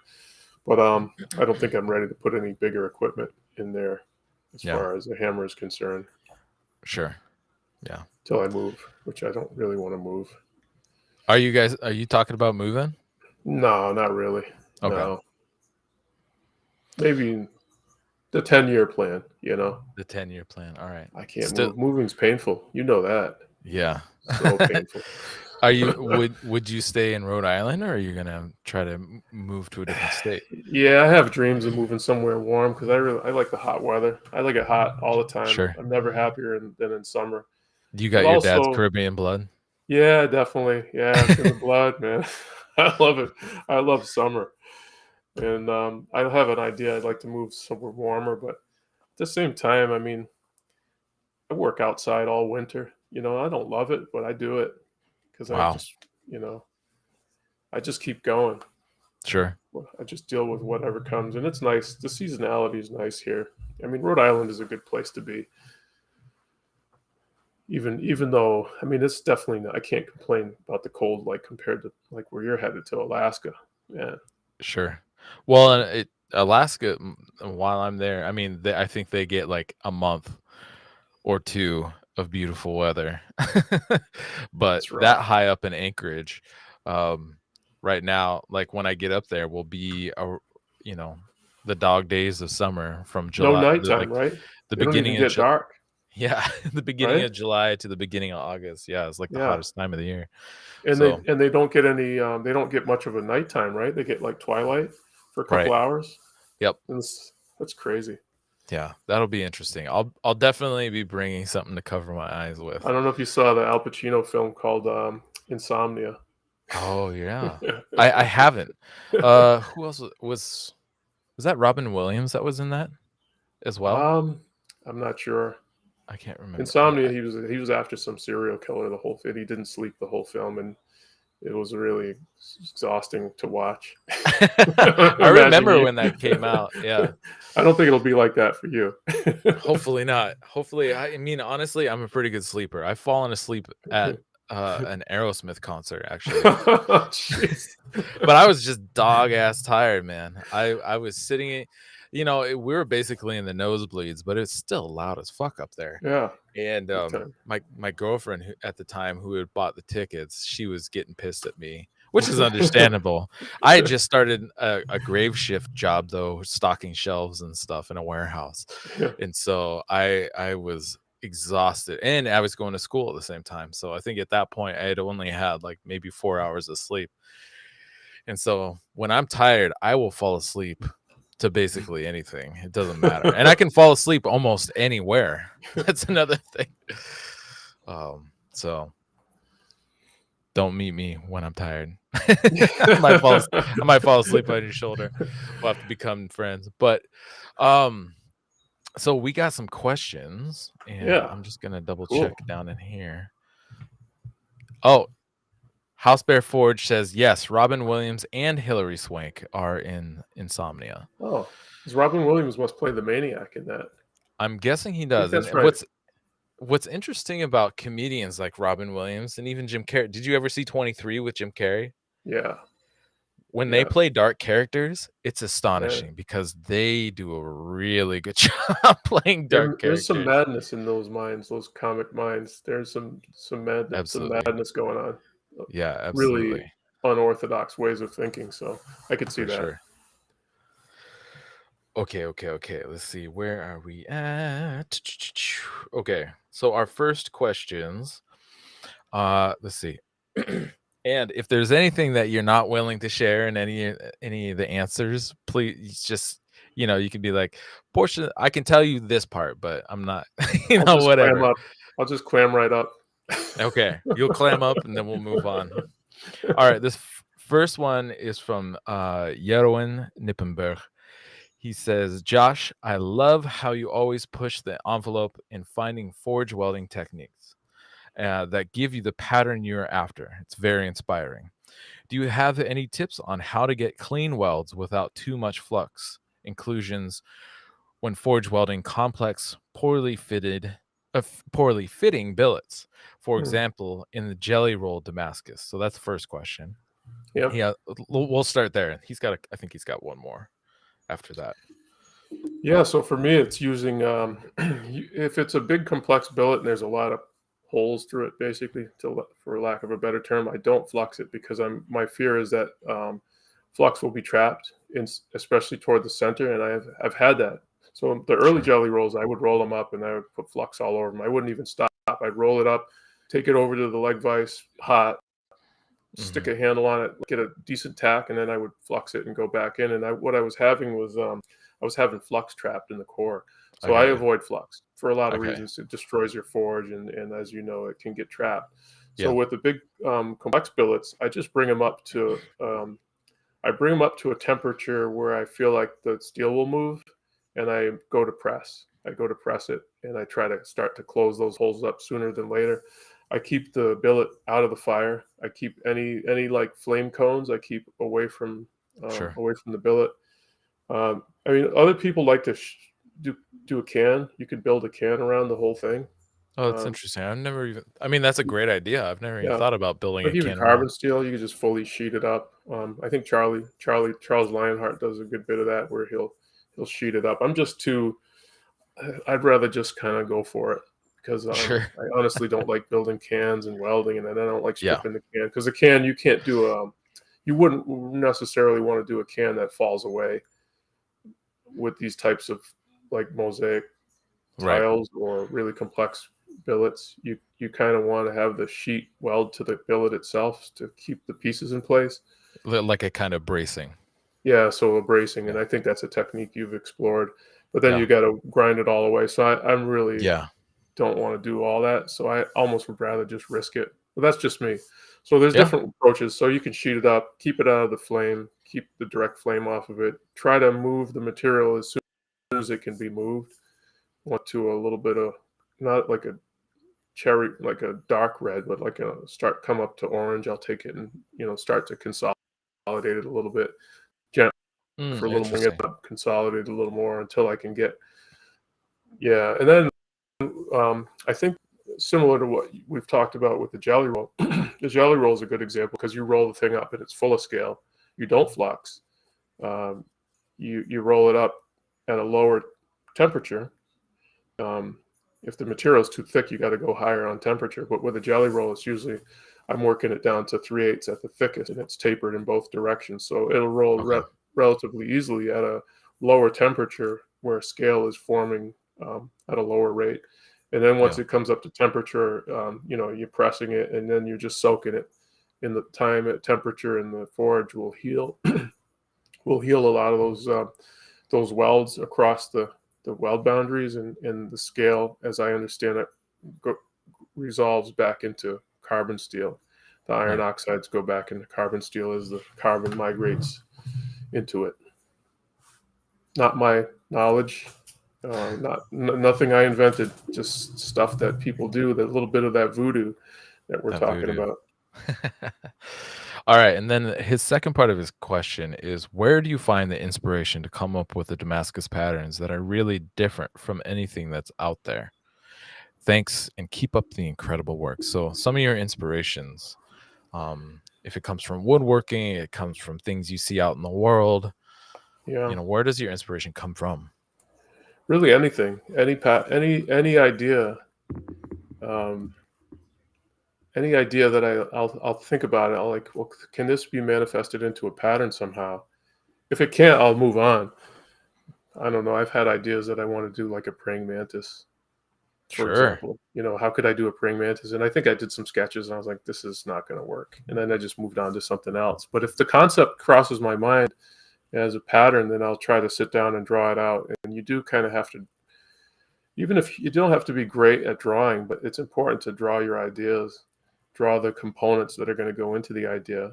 It's as good a Right. practice for me. It's been as good a practice for me to develop the idea and then being able to draw it. Most of the times, if I can draw it properly, I can usually take it and execute something along the line of the concept I drew. Sometimes my drawings are a little too hopeful as far as what what's really going to happen with the pattern, but that's fine. Um, Yeah. so I find that if I can draw it, I can make it, and then conceptually, I really don't think there's any limit to what. Just think of the most absurd thing and try to envision it into a pattern. I don't know, like a house on a hill with some trees around it. Like, can that be done? That's not something I would. It's too direct for me as far as something I would explore. But people have these ideas of doing a landscape. Well, you can do a landscape because of the elements that manifest in steel are very similar to landscapes. Like wispy clouds and mountain ranges. That stuff is Right. all like, you look at any sand my. So some ideas are outside of possibilities to where you're going to recognize what your intentions were, and other people will definitely not recognize your intentions, and you don't want to have to explain everything. And Yeah, that gets artistic realm. It's so for far sure. away from your goal that it's just bullshit. So really, anything, anything you can conceptualize can be on the steel, even if it's absurd. I mean, I'm I've gonna seen pop through comical some pictures things. really quick. Oh yeah, sure. Absolutely. I'm gonna pop Yeah, through I've seen some comical ideas picture. expressed in steel. Yeah. Like what? Yeah, go for it. I've seen stuff laser engraved on knives. It's not Okay. something I'm interested in, but like, I don't know, just crazy stuff.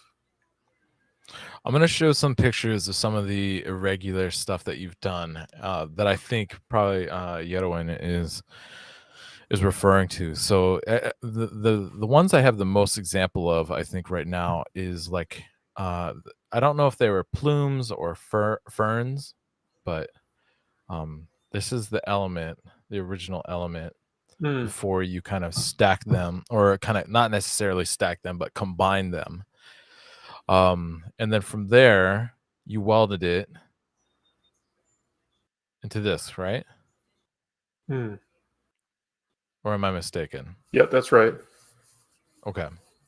And it, to me, No, this that's almost looks absolutely like you correct. had, So I did a feather billet. right? Okay. Ahead. I was just gonna say it looks like you maybe you've done a combination of powder with the solid material. That's right. But you go, yeah, you go ahead and explain Yeah. your process if you like to share. That was a while ago. That was an early experiment in powdered mixed with solids, which is a great way to get you where you want to go. You have a lot Yeah, more freedom with powder. From then to now, I've become less interested in powder because I almost feel like it gets too, for me, it gets too literal. I got you. And I'm less interested in literal interpretation. I've become Sure. less interested in actually expressing things literally and more conceptual. And now Okay. here, I moved on to the next stage. It's actually more appealing to me because it's less direct to what Sure. it actually got improved for me, even though it sort of over the process of welding the material together, it got to be less of the leaf that I intended it to be Right. originally. I'm trying to But think. yeah, basically a feather, which I created the feather, and then I actually forged the feather billet into that original shape that you saw, the leaflet shape, and then Yeah. combined those together inside of a canister with powder. How have you found the combination of solid stock and powder to work for you? It's difficult because the compression on the powder is double. Well, the compression on the steel is zero. It just moves somewhere else. The compression on the powder is 30, 40, maybe 50%, Oh, where it's wow. not moving anywhere. So you could take, because it's just the powder is full of spaces. Even the Right. finest powder, I think there's a lot of space in there that's not powder. That's just air. So they're not compatible as far as the compression rates. So you can't really. I know that other people have had a lot more success with it, keeping proportionality, but I haven't had that. That was a challenge for me. Sure. With that particular example, I was going really literal, and then I was disappointed because it didn't come out the way I wanted because of those compression differences. So Right. for me, that was kind of a failure. Although it was successful in other ways in leading me to understand the materials a little bit better. So even though I was Sure. able to get it into a knife eventually, for me it was more of a lesson. And Interesting. that's the way I feel about a lot of things. They're all kind of like practice Right. for the next thing I want to do. Yeah, that's A something little I bit. don't really think about. Yeah, I haven't really played with powder too much. Honestly, I think I only did powdered stuff one time when I worked for Bob Kramer still. Mm, We took a bunch of Damascus scraps basically and threw them in a can. mm, Or honestly, Damascus and just like mono steel scraps. Threw them in a can with a bunch of powder and welded it up. Um, but I didn't really take into consideration the difference of compression rate because you are working with solid material and a loose material where there's lots of air.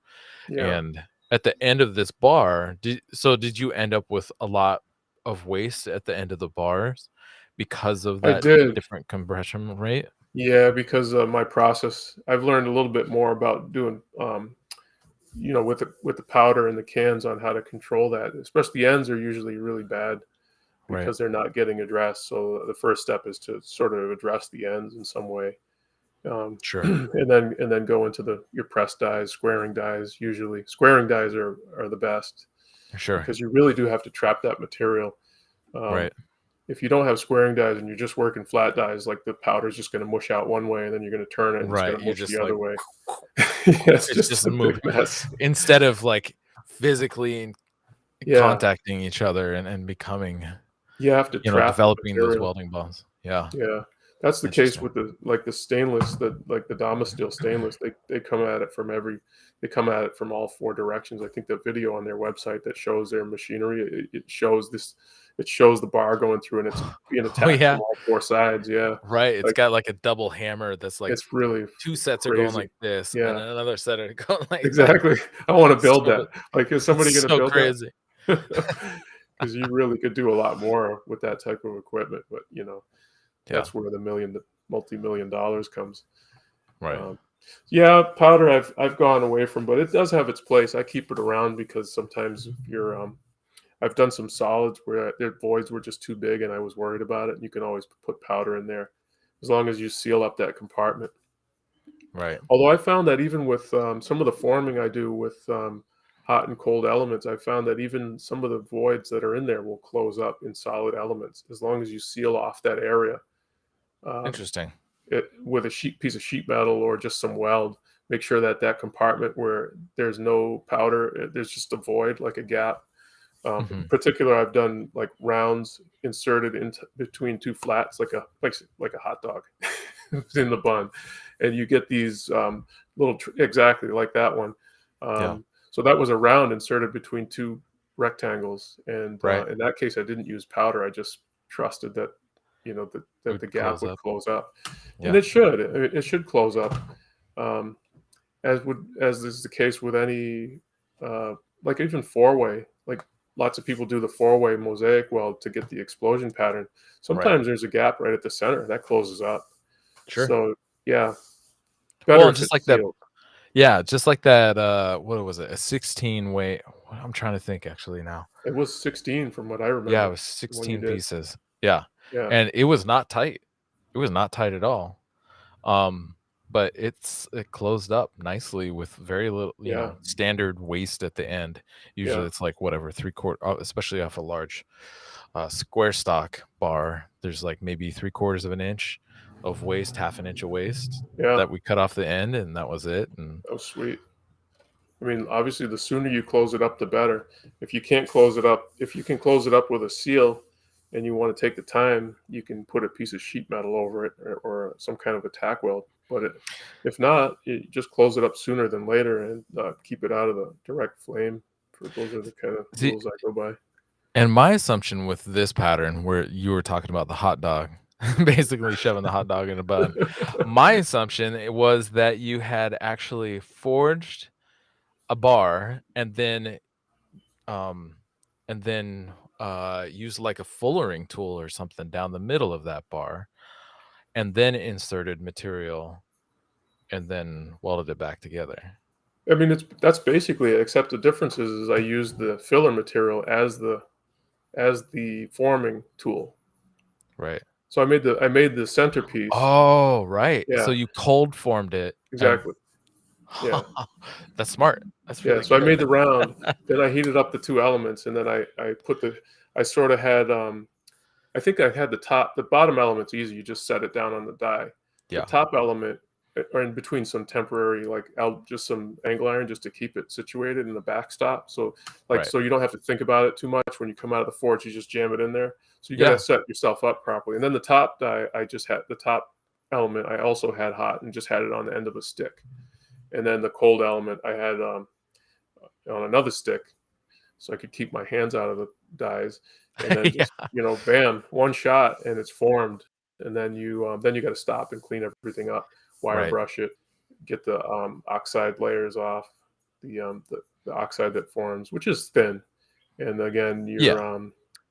yeah, it's so thin. The decarb layer in this case, you could remove it, but then you really kind of get a the fit wouldn't be as good. So I tend to just leave the decarb layer and it resolves Oh, itself yeah. later on in the process. Yeah. 100%. I am never grinding to remove any decarb because it does, as long as the material gets time and temperature, obviously not excessive temperatures, but it does get the opportunity for that carbon to migrate and kind of work itself Which out. is wonderful. Yeah. Yeah, absolutely. Well, and that's part of the benefit of you working under kind of a smaller hammer is like you kind of have to take that time. It And takes now, longer. Yeah. yeah. And so, God, I'm just thinking now of stainless under that little hammer. Fuck, I can't even imagine that. It doesn't go there until it doesn't go there until it's a knife blank, because forget I about got it. you. I Yeah, see. so So all the most major of the stainless, manipulation is in the press. I Yeah, got you. That's smart. yeah. That's good. That little hammer will just it'll just bounce off. It probably Sure. self-destruct from the resistance of the A material. double hit. Yeah, just be like um God, yeah, so cool. That's a super smart solution, especially for that hot dog situation, to use it as the forming tool and it's honestly that goes right along with what you were doing with the feather. You were using the feather to create activity and form, and Yeah, then very similar. it was Damascus, and Yeah, you just welded it in there, welded it into place. I think that's smart. yeah. It's a Something I don't forming know tool if that just stays in. yeah, um, something that I've been playing with for helping to clean off bars without removing a ton of material has been using phosphoric acid. I don't know if you've heard me talk about this, but phosphoric acid you can get from like Home Is that Depot. pH down? It's not, but that will work too for eating the forge scale. But Okay. the phosphoric acid you can get at Home Depot and Lowe's, and it's usually in the same portion of the store where you find like paint thinner or an acetone and mineral spirits and all that kind of stuff. And it's Is it sold. different for uriatic acid? I believe so. I'm not 100% Okay. sure. But it's sold as a concrete and steel paint prep. So basically, you put it on concrete or steel to kind of clean the surface and kind of open up the surface. But I Hmm. use it for eating the forge scale. So it doesn't eat the steel, but when I do, or unless you leave it in there for really long periods of time, but I'll dilute it down. Um, like I don't know if I'm doing like a long, like I have a long tube at my shop that's for, yeah, cleaning the scale off of, full bars that are Yeah. like 3 feet long. I'll do maybe a pint and then top it off with water, that whole tube for that whole tube, and I'll leave it in there. I try to time my forging so that I'm just leaving it in there overnight, so Hmm. that when I come in the next day, I literally all I need is like a toothbrush or a lightweight wire brush, and I can just brush that forge scale away, and Yeah. it leaves behind nothing but clean steel. It's like effortless. It's great. Yeah. But it's definitely better for early processes. As you get closer, at least for me, when I get closer to the final product, I want to be a little bit more regimented about how clean those surfaces and stuff are, because I have pushed it too far to Hmm. where the surfaces were a little too rough, and then after welding and forging out a blade, there was some inconsistency, or yeah, Oh, inconsistencies. you're saying just remove the scale and then like tack weld them together like Yeah, straight up. for Oh, sure. fucking love that. 100%. Yeah, so there's no steel loss at all. It's That's literally freaking just brilliant. eating the forge scale away. I like And that. I I I feel like it should work for stainless as well, but I haven't played with that at Yeah. all, but it seems Yeah. like it should. Um, Yeah. It but could. yeah, Yeah. it's been great I for mean, carbon steel. things don't have to be touching as long as they're not getting, as long as they're not being exposed to the environment of the forge that's causing steel to form. Yeah, With carbon steel, you have more time. With stainless, you've got all. But I like that yeah, idea. Yeah, I've messed around with muriatic acid. I think it's the same stuff. It's like concrete etchant solution, and sure. keep all that stuff outside. Right. It's pretty nasty. I don't know the fumes coming off if you heat it up, which Yeah, for staining is what you use is a muriatic acid right. or hydrochloric. And I think the vapors coming off of that are noxious. But yeah, I mean, as far as For shedding the sure. scale, that's amazing. Yeah, it just falls right Yeah, off. Vinegar yeah. does it, but it takes days and days. And Oh, really? Yeah, yeah, my experience, it doesn't eat the steel, like you said. It would take time. Something else I'm messing with along those lines is that pH down, which is the pool chemical. sure. And that Right. will eat the metal like unbelievably, which is for effect. And I've been messing around with it to work with textural stuff. Sure. Yeah, and I actually first heard about the pH down from Steve Culver. Um, and I have a bottle of it, but I haven't really played with it. Um, Yeah, I because I I started playing with this phosphoric acid and it worked great. And it's like $12 for a gallon container, and it lasts for a while, and then, when you it need gets less more, effective over time, but yeah, yeah, 100%. Yeah, it's usually only good for a couple etches maybe, and that's only if they're like one after the next. Well, etches, I guess, like scale soaks. Um, and then you gotta dispose of it. And usually when I yeah. dispose of it, I have plenty of extra paint buckets. I have a buddy who's a painter, and he's giving me buckets all the time.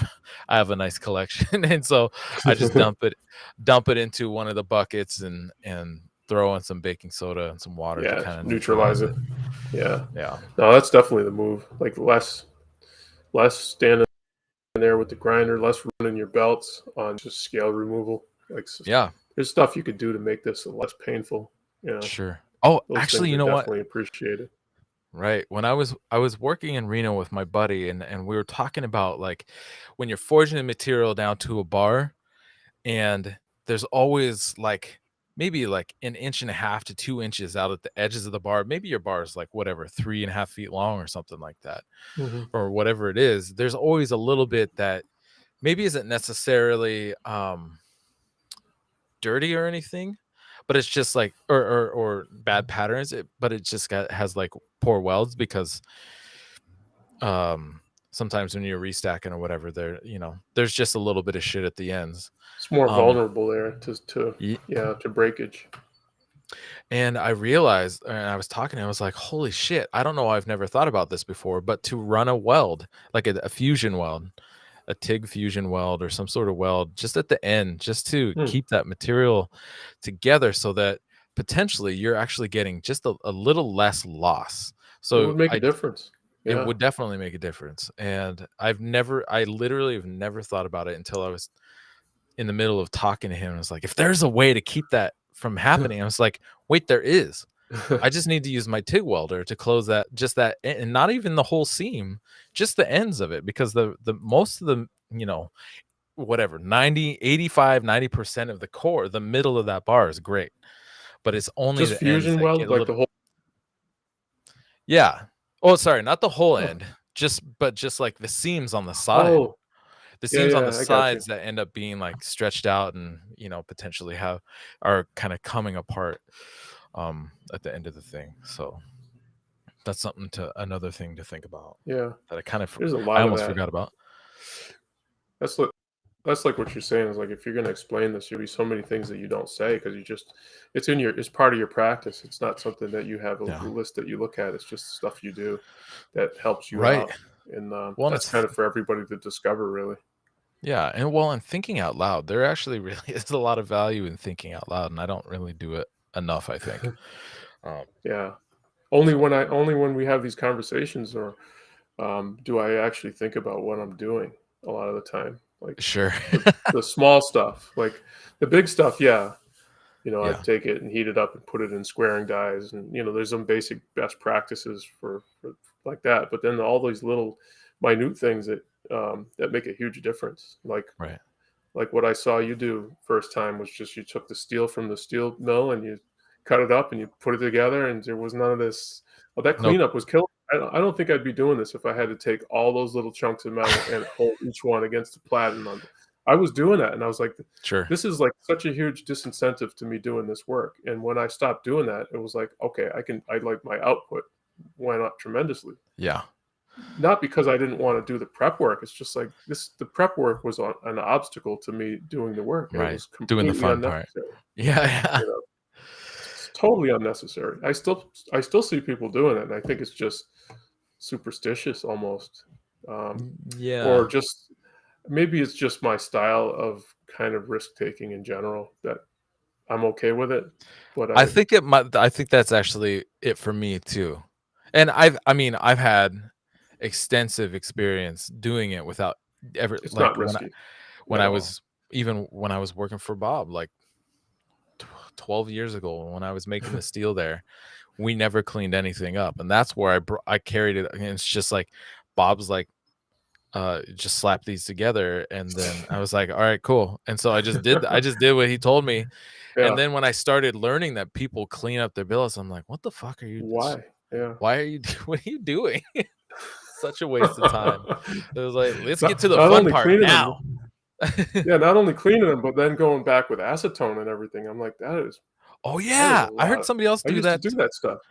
Like Wow. sand them all down, then go back with acetone and like go on each piece. No. Oh, I'd be out. I'd be like, I'm go At build least in some carbon furniture. steel, folks. In carbon steel, it's not necessary. Stainless is a different situation. You Yeah, want to be a lot more careful with stainless, but carbon a steel, lot cleaner. Yeah. yeah. All right, we got another I question mean, if there's from. paint on it, I'll Oh, take the sorry, go ahead. paint off. That's about it. If there's paint on Yeah, it, I'll take the paint off. Because some of for the sure. steel suppliers like to slather paint and stickers all over everything, Yeah, which makes me crazy. yeah. Um, All right, we got another question from Dry Knives. He says, "Hi, I'd really like to know what your approach is towards stainless Damascus integrals. How do you prepare the steel and the billet, and how do you heat treat integral stainless? And ditto on the question above. How do you clean your steel when hot, fit, pressing, blah blah blah," which we kind of covered. So he's We covered asking that. your stainless stuff. If that's not something you're willing to share, we can definitely move on. Yeah, I'll talk about the integrals because that's that Sure. is a had with the integrals. So where it won't fit in the foil pouch. So I'll talk about that part of it because Okay. I think that could be helpful. So the bolster interferes with the plate quench in that it's not inside the plates, and also Right. the bolster interferes with the plate quench, which is typical for stainless, because if it's in a pouch, you can't really identify where the transition is to plate quench it appropriately. Right. Yeah. So what I do with stainless, and I've had great results with this, is when the knife is ready for heat treat, I paint the knife with Turco, Turco, Turco Okay. Yeah. anti-scaling compound. And Sure. that's the one I use. It's like a golden color or Okay. an orangey color, and I Yeah. paint that on with a little brush. I think they recommend that you don't do that, but I do it. You're supposed to spray it or dip it or something. You're supposed to, if you dip it, Oh, you're supposed interesting. to use some kind of thinning agent, but I don't do any of that. I just take a little brush, my go-to brush for the purpose, like a half-inch wide, and I just paint it fast. Like polyurethane, if you ever work with polyurethane, you don't want to be trying to go back and back brush because Oh the yeah. solvent will dissolve what you just put down. So you just kind of you got one You, shot. You you got to go get it right the first time around. exactly. Yeah. You go, you flip it over, you do the other side, and then you let it dry, and then you go back. I usually do like 2 or 3 coats of Turco, Okay. and then I don't use foil. I just put it in the kiln. It's in the kiln with stainless. It's in there for, if you get your oven to 1,000, put them in at 1,000, Yeah. and then you ramp to I think it's 1450 or something for 15 minutes. Then you Sure. don't touch them. They stay in there, and then you ramp to like your 1900 or Yeah. 2000, and Yeah. it's in there for, I mean, and then they're supposed to sit for 30 minutes. So the Right. whole thing is like 15 plus, maybe the time it takes to ramp to Well, 1900 or and so. yeah, and the time it takes to ramp, even that, like Yeah, most kilns will race to like 1500, 1600 just yeah, fine, like within half an hour or something like that. yeah. But It's then tough to to get get from that. 1500 to 1925, 1950, wherever you're heat treating from, takes another like fucking half an hour.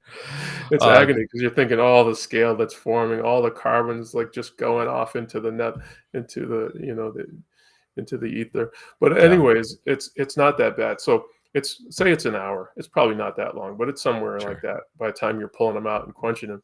yeah, And so I pull them out, plate quench the blade because I can see exactly. Sometimes I'll have my plates and I'll draw the profile of the knife. If hmm I'm only doing a few knives, I'll draw the profile where I need to land with the knife okay, because nice. sometimes I already have bevels So sometimes. there's no fussing, Yeah, there's no fussing, and if you right, don't get it right, you're not getting good contact. So right, I'll optimize my plate positioning on the blade so yeah, that because I have this thing, it's already got distal taper a lot of times, and it always has it has distal taper. So the plates don't necessarily, like you've heard, like a lot of folks will do stainless at full thickness down the blade. I don't do that. I've got a taper in sure, there, so I got to make sure I land on the plates at the right angle and everything. So I've been tracing a profile of the knife onto the aluminum block so that I put it in the right position, get right, the plate on there. You don't want to be in such a hurry that you're dropping your shit and you're knocking shit over, which I've definitely done. So I try to like be yeah, a little bit chill, even though your heart's like usually pounding at this point for me, anyways, because it's right, like mega stress. sure, Get it on there, get it between the plates, hit it with the compressed air, and then I put some spring clamps on it, and I put the whole thing in oil. That's what I do. okay, all right, I all blast right, the flame, all right, and then I get the back end to the oil, sure, and then it okay. comes out Our like next, that Turco protects it. It comes out not mm, shining like you just ground on it, but pretty good, pretty damn clean, nice. like That's minimal good. So decarb. I've never worked with that. Yeah, I've never worked with that anti-scale material before, but especially with stainless knives, that definitely I makes actually do my sense. carbon steel the same way. I paint it up. Oh, you do? The carbon too. My Okay, carbon steel knives, I paint them with the Turco, same way. I just don't wanna deal with the decarb at all. sure. As far as I can tell, it's so thin. Yeah. Sorry. Killer. No. That's great. That's a good. That's You're gonna have to awesome call advice. Damascus and ask them about. Yeah. Sorry. All right. No, you're good. You're good. All right. Our next question is from Michael Poor, who's Red Dragon Forge on Instagram. He said, "I would love to know Yeah, more about the plug welded process that I assume was used to create the space and planetary knife." He's actually got two questions, but we'll start with that one. All right. So plug welding process, and yeah, we kind of talked about that a bit before. But if yeah, you want to if you're willing to walk through that a little bit. absolutely. Yeah, so the plug weld itself is not my invention, and I Sure. probably saw the first time I saw it. Likely, I think it was Dave Lish. I saw had done. Sure. He's done plug welds, and I think he's done. He even has an article published an old article. So like a lot of this stuff, it's been around. Yeah. So I saw Dave Lish do it. So what I brought to the plug weld is the only thing I know I'm aware that I brought to the plug weld is setting up the where the plug is going to go. The rest of Okay. it is there's lots of information published on it. But and I don't think anything I'm doing is novel. But what I do is I create the plug first because that's Damascus, Yeah. and I get it to the size I think I want. You can always resize it by heating it up and just, I get that material prepared. It's round, but it doesn't have to be round. Any shape really will do, but round is the easiest because it's going to expand in every direction, and your chances of getting a good weld are higher Sure. with a round than they would be with a square or a triangle or anything else. Get that material prepped, clean it up so that there's no scale on it, and then I drift the hole into the blade. The blade is usually a proto knife, so it's still a 1/4 inch thick. You Okay. want some thickness with the steel to do the plug weld. Otherwise, if it's too thin, you're not going to be successful for a couple of reasons. Things with more mass are easier to weld, I find. Sure. Forge weld, at least carbon steel, and you're going to have a lot of cleanup to do. So you need some leeway with that. So 1/4 inch is I the got you. thinnest I would try to do a plug weld at. And I leave so I drift the hole. That's what I do differently, because it impacts the pattern for the reasons I drift it. You could drill it though; it Yeah. doesn't really matter how the hole gets there.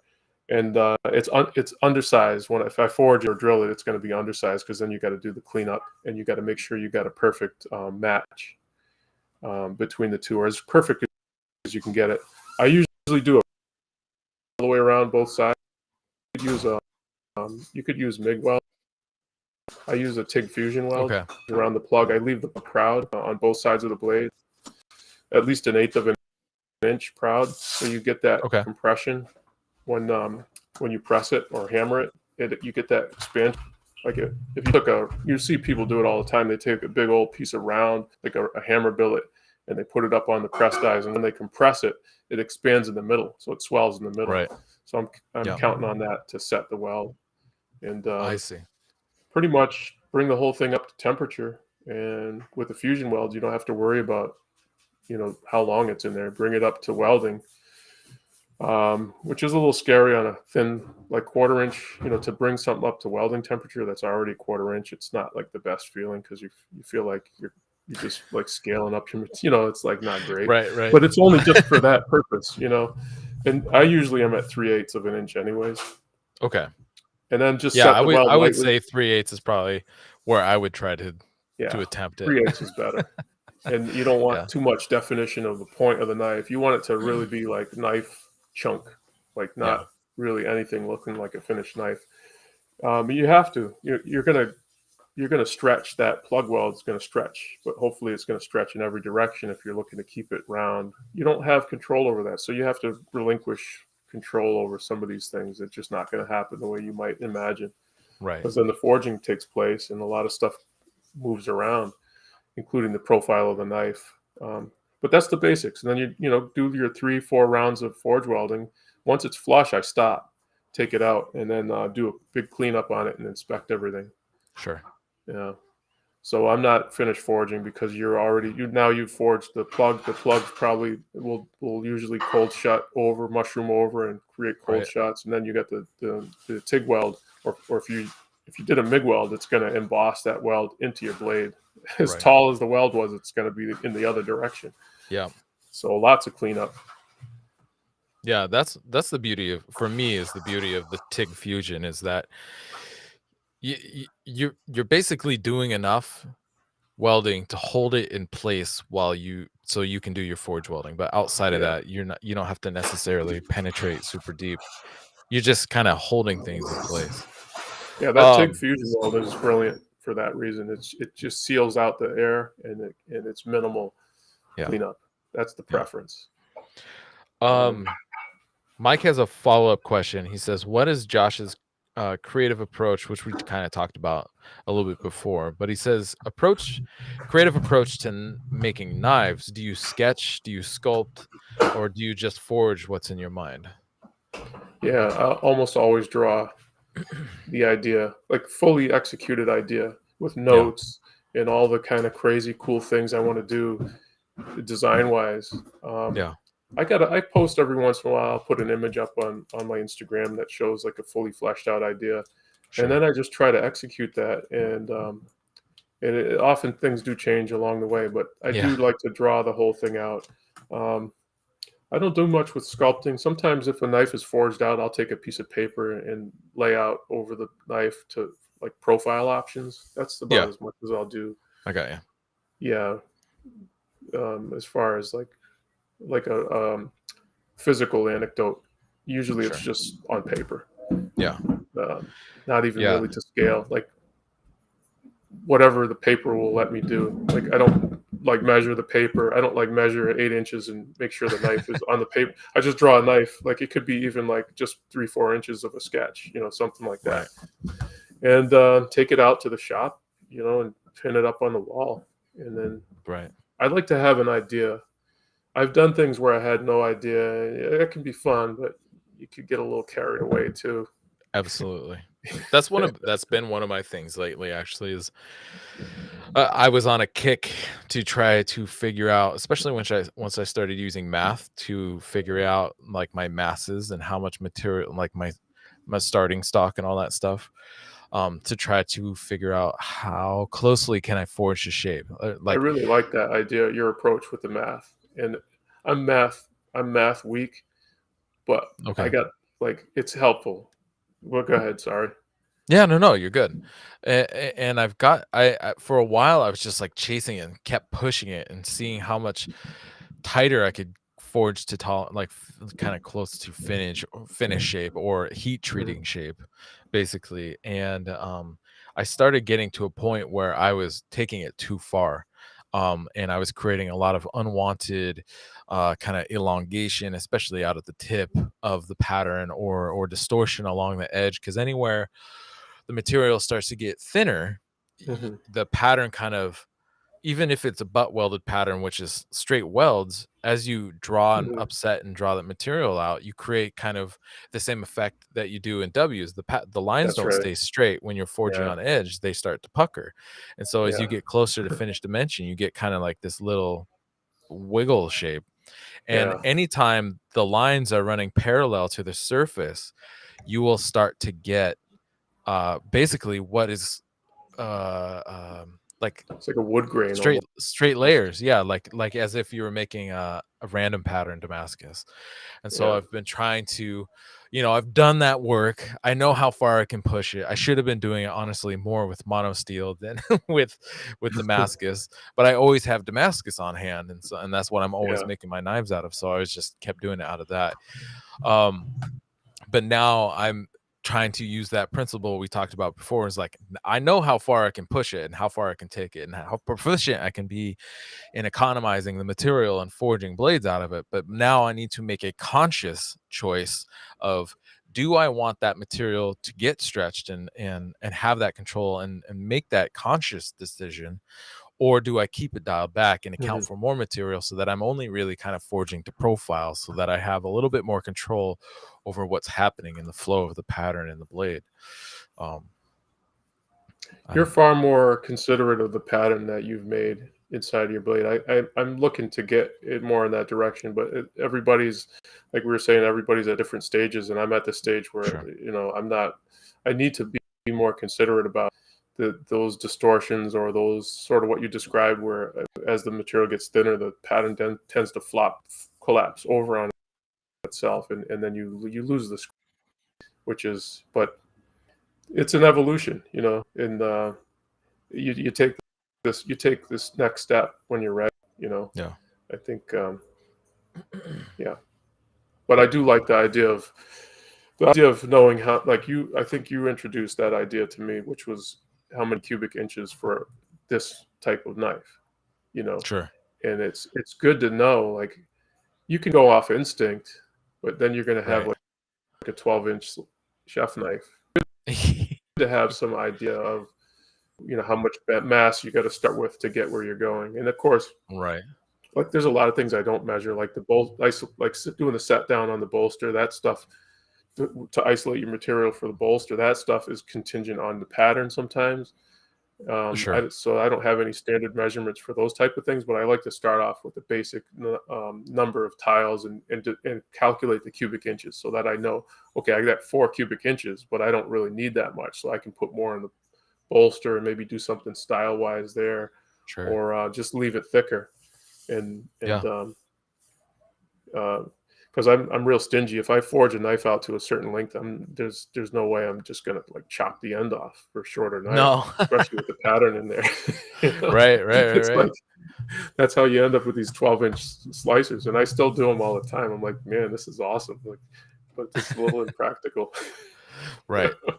Well, and something I've been doing to kind of build buffer room for myself is I do all that math to figure out how much Damascus I need to cut off the Mhm. parent bar to then tile and make my little butt welded micro billet. But then I've started adding just a few 1/8 inch plates of 1080 to what Mhm. will become the tang side, Yeah. and that builds in a little bit of buffer, so that I don't have to try to forge so close to dimension, and that I have a little bit more control over over the pattern and the amount of distortion, whether I want it or not, in that blade, Mhm. and it ends up in the tang. So then I'm also not wasting basically good pattern material down in the tang. And I'm doing Yeah. hidden tangs, and so are you often. And it's not really that much material, but for me, I've already spent so much time on the material. I want to try to conserve and economize it as much as I possibly can. Um, Yeah, I've been yeah, to that point. I've been using that, instead of like my typical process for setting down for the tang is off the press dies, and you got to kind of take a good bite to get that. right. Even though you don't need that much, you have to take a good bite. Otherwise, it's just gonna cold. It's just gonna fold over in fish mouth. So Yep. I've been using. I've been experimenting with that process using the guillotine Sure. guillotine tool that Yeah. I got from Cliff and John Ariani, Cliff Dufton, make Nice. this great little tool, and it's got these incising sort of dies that are, they're like this, and then they got a back bevel to them, top Yep. and bottom, and I've been using that to do the isolation. Nice. For the tang, especially, to really be extra stingy with that material. It's Right. bit me a couple times though, where it's like a 2-inch tang, and then I'm okay. I guess I'm going to be doing threaded rod, and it's Well, that's the changed the beauty, whole. especially if you got a TIG welder. That is the beauty of being able, you just throw on a little extra material and you're good to Yeah, go. just do a through tang with a nut. Yeah. Yeah. So in here in the chat, David Singer has a Hey, question David. about, yeah, what's up, David? He was actually in that class, that first class that you Yeah, he was. that seminar. Um, he says, follow up to this with the stainless integral answer. So the bolster is getting hard when you quench in the oil. Yeah, it's probably completely unnecessary. I talk to other people that do these, and they just hit it with the compressed air, hit Sure. the blade, and then go to the bolster. It really doesn't affect the, with stainless. The hardness or softness doesn't seem to have much of an effect on the etch. I Okay. could be wrong on that, but not as dramatic as with carbon steel. Whereas if carbon steel, if you were to quench the blade and not the bolster, and then etch it, you're going to get a very different etch on from one component to the next. So with the Yeah. stainless, you could leave it. You could just leave the bolster out and blast it with the compressed air. But I Right. like to just I like to put it in the oil. And these steels are oil hardening. These ABL and CPM, you can quench in oil, or you can quench in plates. I don't know that there's a difference. I might be speaking in ignorance, but I've think ABL specifically says quench in plate quench or oil. Yeah. And if the other steel next to it is, to me, if they're in Damascus patterned together and it's at the same temperatures for hardening, I figure, if it's good for one, it's good for the other. That's Sure. not very scientific, but I've had good results quenching that in the way I described. It's a little bit of a Yeah. mess.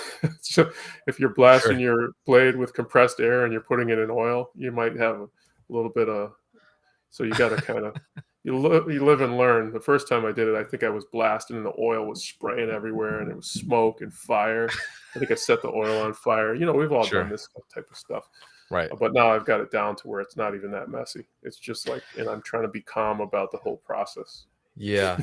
Yeah. Talking with Larry Thomas, it sounds like the biggest concern about quenching quenching in oil or quickly cooling things down, even Mm, if you're just doing thermal cycling, is the potential distortion or causing like wiggling, in yeah. the blade. And so I think that is the biggest potential issue.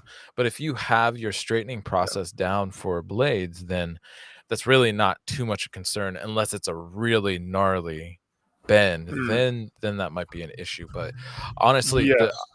Yeah. Oil I've quench of stainless would be without is problematic because you're going to get thermal shock and it's going to take off. yeah. Yeah. I would recommend plate quench for that reason. Well, and I don't have quench plates, and the few stainless blades that I've forged out of Damasteel, and they were Mm, integrals, and I oil quenched them. But I do kind of the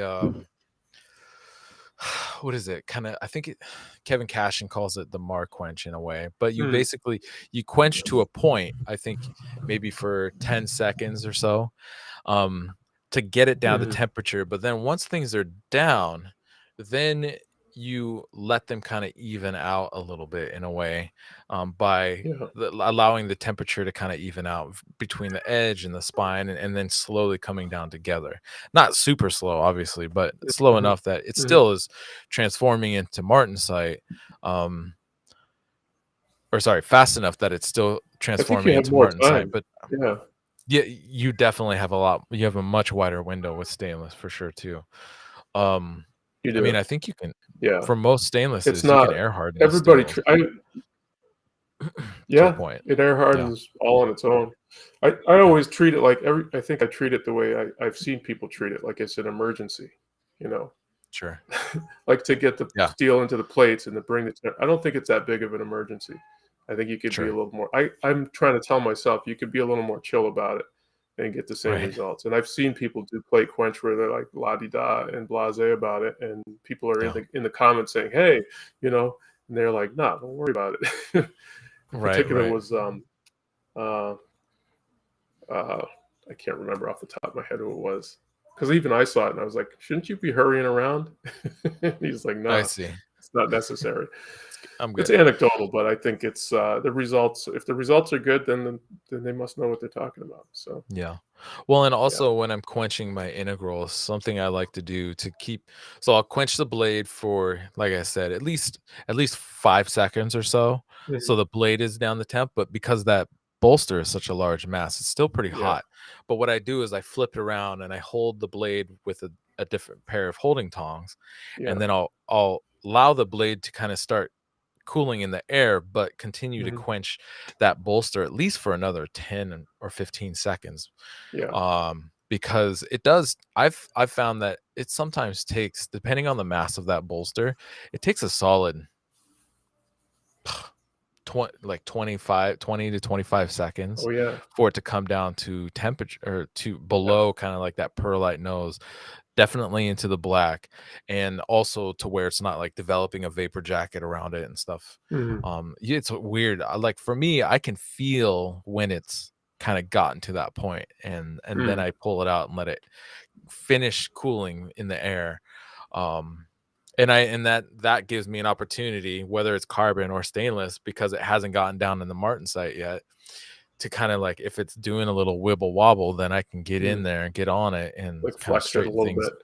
Yeah, and Yeah. straighten it out a little bit. Yeah, I've done oil quench with no plates. It can definitely be done, but I think your Yeah, process is a good description of how to address that, where you mark quench it, bring the yeah. temperature down, give yourself an opportunity to straighten. Um, there's something else along those lines. I can't remember now. Escapes my mind. I was going to say something else about that whole crunching process. If you think of it, Mm, feel free to jump in. yeah, We've done 2.5 hours, but I have one last kind of like question for you that sure. popped in my head. So you've been doing these fun collaborations, where like with Leah Arapach, Mm, especially who is a sculptor. So she's working with your pattern steel in her kind of like monster orchids. I don't know, I yeah. can't remember what she calls them exactly, but they're beautiful and it's incredible and it's so cool. And I love that you guys did that, because I see these blacksmiths and these sculptors, metal Mm, sculptors and fabricators, and all I can think is like, I love that, and I would love to see that with pattern material. And you guys have done it. And yeah, uh like Peter Braspinex, like I would love to do some. I've been talking to him about the idea of like all these sculptural pieces that he does where he's yeah, doing this incredible forge welding, but doing that with some sort of patterned material, even if it's just a basic twisted bar of yeah, whatever, just the element that activity, that added level of activity could add to these sculptures. I mean, even the sculptures, like the forge weld, or sorry, the tenon work that John Ariani or Cliff Dufton or any of those kind of those guys do. I see those and I'm like, I love it, and I would love to see an added element of just like a mhm. crazy, like maybe just one of those tenons having all this wild like Something Damascus, subtle. Yeah, yeah, going absolutely. on in it. And I love that you've been doing that. And obviously after the Sacramento show, you worked with Charlie Ellis and Nick Anderson of Nanda Knives, and Charlie Lionheart, both on Instagram, doing some work at Nick's shop. And you've been doing collaboration work just in general with people, and so I'd love to hear. And I have steel from you. We're gonna do a collaboration. So talk about some of the collaboration work that you got going on, and and and and how you approach that, and who you decided to work with, and all that kind of like where you see it Yeah, going. yeah. um yeah, Huh. let's hear it. That's interesting. Yeah, it kind of happens naturally where, you get into a conversation with somebody and you seem to have mutual interest in each other's work, and then it springs from there. It's Yeah, hard. I've had collaborations where, we talked a lot and then it didn't pan out, for one reason or another. But with Leah in particular, she's a brilliant sculptor. And sure. I she doesn't need anything else on her work, but No. she was interested. She does textural stuff on her work, and she was interested in the pattern welding in the Damascus. And I was like, well, I'll just send you some. You can Right. mess around with it. That's kind of how it started, because it could be difficult too for somebody that wants to add something to, like, start a whole side venture and like get into this whole new process with materials, because what we're doing with patterns is very different than from what Leah's doing with sculpture. Her Right. process is very different, even the material is very different. So that's how that started. And I had no question that she was going to make it a success. And with this material I sent her, I could tell she was determined, and she kept going with it. And I think it was actually a struggle for her. As she would just um, she would also agree. I think it was a struggle at times, but she was persistent and really took the pattern material I sent, did some sculptural work on top of it to really accentuate the pattern. She actually brought her sculpture into the pattern, which was Yeah. unexpected. So she suggested some lines sculpturally by embossing or removing material that kind of flowed into the actual pattern, which is a two-dimensional, although it had been etched fairly deeply, so you could even get some texture there. Sure. And yeah, just in general, it's like you have these conversations with people, and it works or it doesn't work, but it's very natural usually. And Yeah. it helps drive ideas. I'd like to do some. I've got a guy that I'm talking to that does stone cutting, like Okay. really high end, like um, like works with rubies and tourmaline. I might be mispronouncing the name of the gemstones, but like, how can I want to get to the point with my steel where it's good enough to match what he's doing. But when I get there, I'm going to reach Mm, out and say, how can we work together? Can I create a space for you to play with your jewelry inside of this knife? And this will probably sure. not be, I don't know, it's kind of weird, like a gemstone and a knife, but in a kitchen knife. But you know, there's got to be a way to maintain it, get the Sure. onions out of there. I don't know. Maybe Well, it's one of those things. It's like this doesn't yeah. even make sense, but it makes sense to me because I want to do it. Well, and possibly it's a thing that's like it's captured in resin in a drifted hole in the blade Yeah, or something. And exactly. obviously that's stuff, all stuff you can do after the blade is finished. Yeah, Which could be but it's an useful. idea we've talked. I've talked with this idea about this idea with him over the last year and a half. So Mhm. it might take another year and a half. Like I was saying, these things do take time. Like it's got to be the right project and the right idea. Yeah. And it's nice to have some kind of some kind of expectation of future possibilities, always kind of luring you Right. and keeping you energized. So I think that's maybe where the collaborations are for me. Yeah. Is there have been a few, yeah. It's been a constant theme of mine, I suppose. I like to share it Nice. too. Yeah, Yeah. No, I feel the same way. just like Um, you're interested here, take it and try it. well, and that's what I've done a lot of experiments in making patterns and stuff, and I have all these blades laying around because part of the experimental process for me is, you get to a tile bar and the tile bar looks fine, but you don't really know how that pattern opens up and looks until you Hmm. forged a blade out of it, to me. And Yeah, so I'm always trying to, I'm for especially a Dragon's Breath with how quick and easy it was to kind of process a billet. yeah, I was able to blast out patterns all the time. Um, yeah. and so I have all these blades laying around. I guess part of the reason I ask is because it's something I'm also interested in doing more of, is doing these collaborations. And I have these blades. I've sent one to like Don Wynn and another one to my Hmm. buddy Dan Bittinger, and I'm talking to Charlie Ellis about getting one to him, and like Fingal getting one out to Hmm. him, and it is part of this kind of like this idea of just like, honestly, for me, these blades are just laying around the shop, so it doesn't hurt to try They'll to be, yeah. put them out there It, in the world and do these fun kind of side projects just to see what other people do with them, right? Because the other otherwise thing they're is just that's yeah. The other nice thing about it is it ends up getting prioritized like pretty high up. yeah, Often, not always, but oftentimes it does, and you're like, oh yeah, man, like something to energize you in the moment to work on. Because sometimes I'm just like the stuff I've got, it's like, yeah, that came out good, and I just put it over there. Like I'll get to right, that when after I finish having some more fun forging more stuff. And then right, the next thing you know, I've got, which the condition I'm in now, I got like 10 really nice patterns and 10 blades like all forged out. But I just, you know, I need something that's going to say finish those.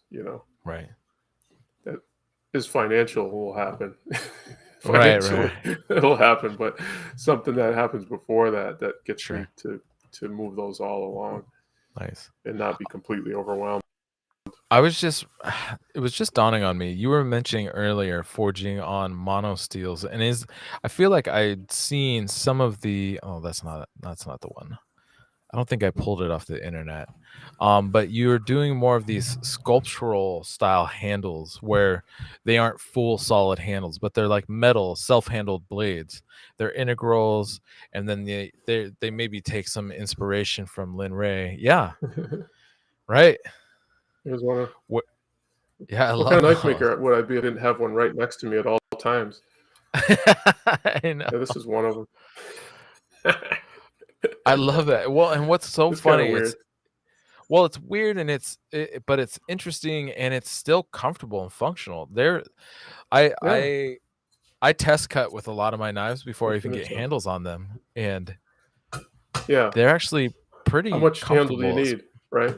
Yeah, especially with like that integral bolster. It's surprising as long as you got a little something right there. It's pretty comfortable just to work with it the way it is. Yeah.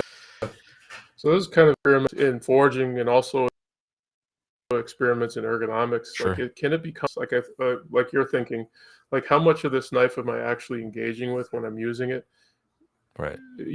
Not all grips, but certain grips, like the most common ones. How much are you really engaging with the handle or with Yeah. other parts of the blade? And just kind of, it's an experiment and just doing something different, novel to me, anyways, and minimal, because I'm always Yeah. interested in doing less work. Although most of my attempts to do less work turn into way more work. Like this forging this thing, particularly in stainless, was agony. Oh, And wow. I also wanted to forge it out a 1/4 inch thick stock, which is ridiculous, because Right. I Wow. learned if you want to do all this stuff, just start with bigger stock, then you can do whatever you want. But there's always this thing like, oh, it's got to be from this 1/4 inch stuff, because that's how it's got to be difficult, right? Otherwise it's not valuable.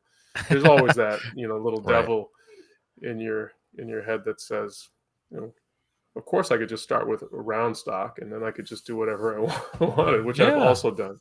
Yeah. Nice. Yeah. Well, I Anyway, honestly, I'm a massive fan of your work.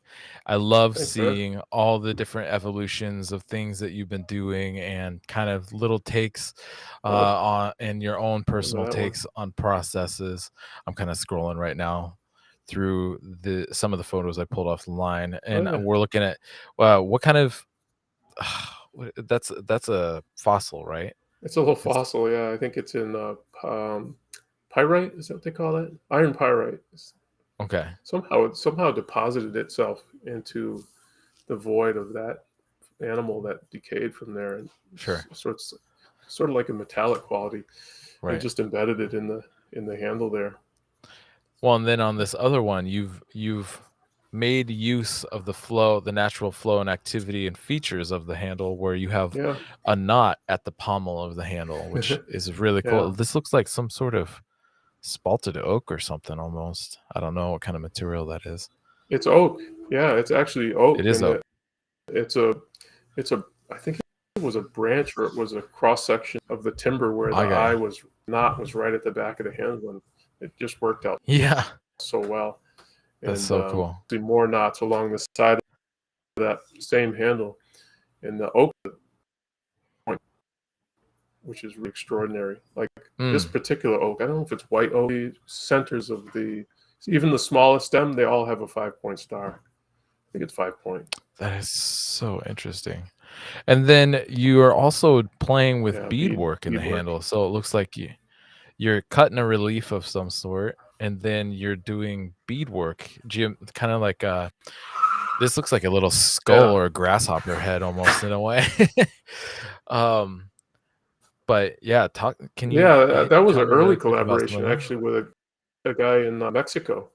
Okay, Yeah, this was an early collaboration with a guy named, his Instagram is Ember Jaguar, and he does beadwork, okay, like really amazing beadwork. And we've got to talking back and forth, and the next thing you know, we're exchanging material. Um, I sent him 2 knives. I think he did beadwork on one, kept it, and sent me one back. right, And yeah, that was pretty fantastic. I didn't take that much further than just the one collaboration, but it was interesting sure. to explore. Yeah, that was the And knife. this is I think I another sent one. that one to him. Okay, Yeah, this one's that one I got sent back to him. okay. This one's got the beadwork Yeah, also in the handle. It's very interesting. And I think most of these other pictures that I pulled offline we've looked at. There's another feather that you then tiled, it looks like, yeah, that which one. is super cool. Yeah, I changed the orientation of the feather Yeah. instead of going along the length. I think I feathered one and then stacked them up. Or no, I stacked up several billets and then drove down through them. Nice. And this is that blade. Looks That's like the same blade. Yeah, same blade with maybe a burnt oak handle. Let's see. Yep. One that had the fossil in the Oh, that was that one. Oh yeah, it was, wasn't it? So I think we've done it. Yeah, I'm a massive that was fan the of first your time work. I did that process with the implant. Oh, right. Yeah. I'm a massive fan of your work.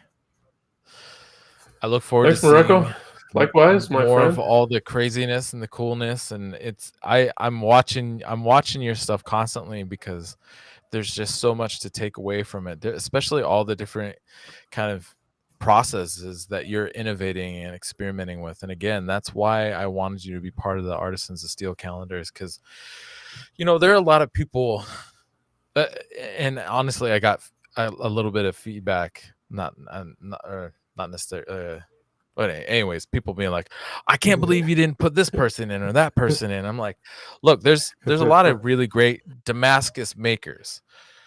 There are a lot of people making really solid, clean stuff. But what I really wanted to focus on were the people who were some of the pioneers, but not just pioneers, but people that were innovating, that have been innovating beyond, doing straight layer stuff. So like Don Fogg with his W's and JD Smith with the fish mouth, fish mouth welding. Some brilliant things that have come along. Yeah, and yourself, Jason Morrissey, Salem, obviously, who does really great stuff. There's the people that I wanted to include in the calendar are people who are pushing the envelope, and that is most definitely you. And if you're not following Joshua Prince yet, go to, is it Prince Works Forge on Instagram, right? Yeah, that's right. At Prince Works Forge, all one word. Okay. Perfect. And you can find, and then from there, from your profile, I'm sure people can find your website and all other socials and emails if they need to get in contact with you for any reason. Absolutely. But yeah, I just want to thank you again, and then also thank everybody for being here and supporting the Patreon and these conversations. These don't happen without you, and especially the super sponsors who, are really pushing this along, I guess. I don't know how else to say it, but it just really helps to have the support of everybody, to be able to take time away from the knife making, to be able to do work like this and have these conversations, and to create this opportunity for everybody to ask questions of incredibly innovative and creative makers like Joshua, who's just pushing things way outside the box, and it's super cool. And I look forward to doing our collaboration, as well as we've talked about doing some sort of a maker get together, really heavily focused around Damascus, and I think it'll be a really fun, super cool thing to do, and I look forward to it. So thank you, Josh. I really appreciate your time. Thank you, everybody. Again, and if you're listening to this on the podcast, you're not a supporter of the Patreon, and you want to have access and the opportunity to ask questions of some of the best makers like Mr. Joshua Prince here, go to the Patreon and get checked in, and you can support the Patreon and be able to ask questions and be able to see these conversations live, interact with them live. They live on the Patreon too, so that you can watch them later. Maybe you can't show up for the thing, or maybe you can't see the whole thing, but you can always watch it later and on the Patreon as well, where they will always exist. And again, Joshua, say goodbye to your kitty for me, giving it a little scruffle, and and I hope you have a great day. No. I've grown up with cats. I love cats. I know they're a bunch of loud mouths. All right, bye everybody.